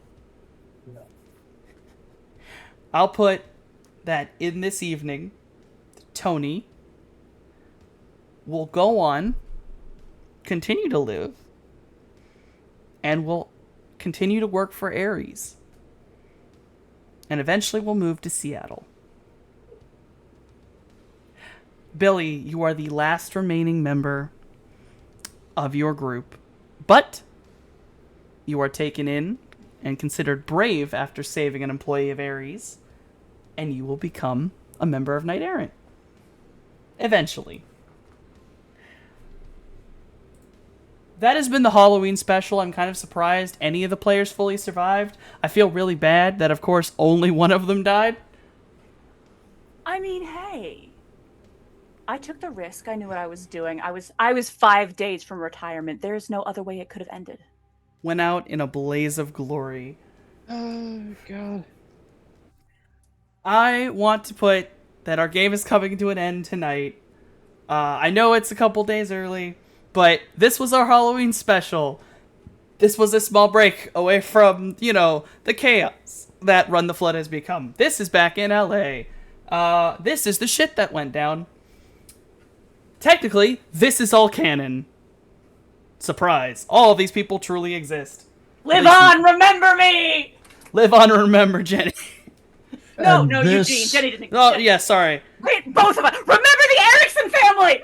Remember the Erickson family. They all died this evening. Remember the Ericsons. Ginny's got a Gun. Alright. So I want to thank all of my players for joining me this evening for this little special, stupid, having fun. And I hope everyone enjoyed this. It was weird. I wrote it, and it was kind of chaotic. It just meant to be a bunch of horror content that I like to mix together. Hey, Softy. Yes?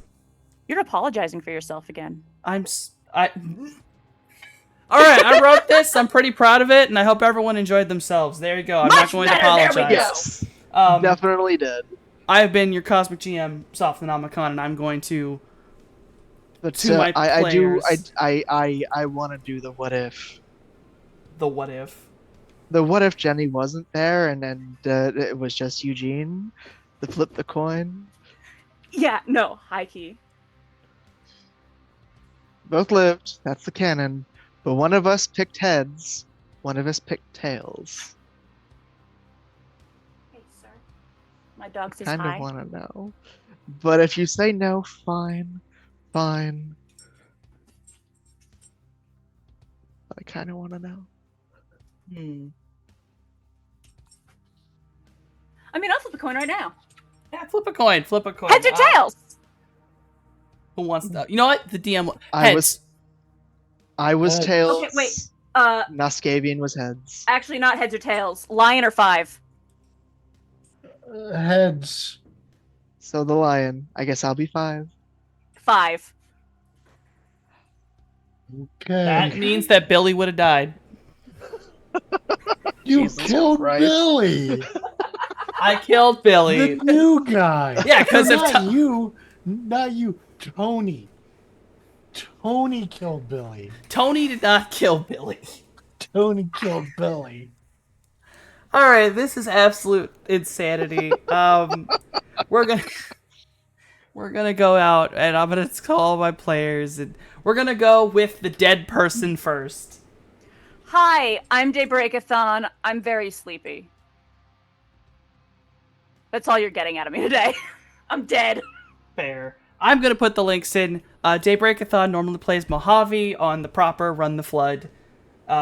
Day is here, and our friend Day is also other places, including Day's own channel, where Day plays whatever they want when they can. Also, Day is an artist. I have none of the character art up right now, but Day's good artist. Commissions. Also, Day wrote books. Those books, Day's books are great. I fucking love them. Go get them. They're in there. I think I got everything for Day. I'm not used to doing Days. Yeah, except for the fact that my dog says hi, and Ah. you're really lucky. The fact that I'm not doing. He's squeaking so much right now. Do you hear him? He gotta go outside, don't he? No, he's got a. I ordered him some new squeaky tennis balls in his favorite color, and he's very happy about it. He's very happy about it. We're going to go with the person who apparently would have died with the coin flip. So, Billy, who are you normally in Run the Flood, and who are you and what do you do? I am Nascavian. I played Billy tonight. I normally play Jason, who graciously drives everyone around in an armored vehicle and keeps them all alive. I have friends who write books, such as our very own Daybreakathon, who has written Woodbreaker and Windswept. I have another friend who has written Obelisk, The Long Dream. It's very cool. Check it out. And Bloodlust of the Bloodletting series. And lastly, I've got a friend who makes chill beats if you like lo-fi. Lo-fi Hive Mind. Hey, all the good fun. And then, run on. Tony, who are you normally on Run the Flood? Also, just who are you and why do you exist? Hello, everyone. My name is Lord Verdon, as you can see on my bottom screen. Tonight I played Tony, but normally I play Cloudburst here on Run the Flood. And normally he is the cool, calm, collected man with a plan and the magic bullshittery solution device from whatever pocket he happens to have on that day. Otherwise, I just tend to guest star on other friends' streams periodically and I just have fun wherever I happen to go. Thank you all. I'm tired too. Holy shit. I'm gonna put my link. Hi, I've been your Cosmic GM Softhanomicon, currently dressed up in a very old outfit. Probably really need to redo this one. Here on Table of Horrors, I'm second in command. I run the Flood. This has obviously been an extra, but normally Run the Flood is a Shadowrun 5e game with all of my beautiful friends in it. I also have 2 other games that, though on hiatus, we have videos up on the YouTube of them, which is Return to Silence and Blood Price. The former being a Monster Hearts 2 game, and the latter being Vampire the Masquerade, but Sabat. They might have some familiar faces in them. I have my own channel where I do various shit where I'm insane, i.e. I just do video games and artwork. I am an artist. The creature talking now, I made the overlay. If you ever want an overlay or a little dumbass who talks, I could do that for you. Commission prices are somewhere. I'll figure it out. I can't remember. I think I changed it. Lord, I'm tired. I have a Patreon, and I'm making a coloring book called The Periodic Table of Monsters. If you like coloring books, $3. You can have a page every month, and all the pages are there. That's all I got. I'm going to put the TOH logo links up as well, because we're here at Table of Horrors, and we're friends. Raid is difficult, but we're going to go to the Lollygaggers, because I like their name, and they're really fun to watch. But of course we can't go until I'm stealing it today because on Halloween, why not? You, Softy, give us the line. Oh,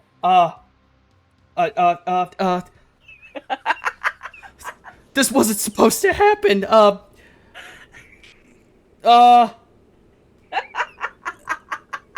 I have no lines because I'm confused, scared, and octopus are the best animals. Happy And Halloween. yes, Happy Halloween.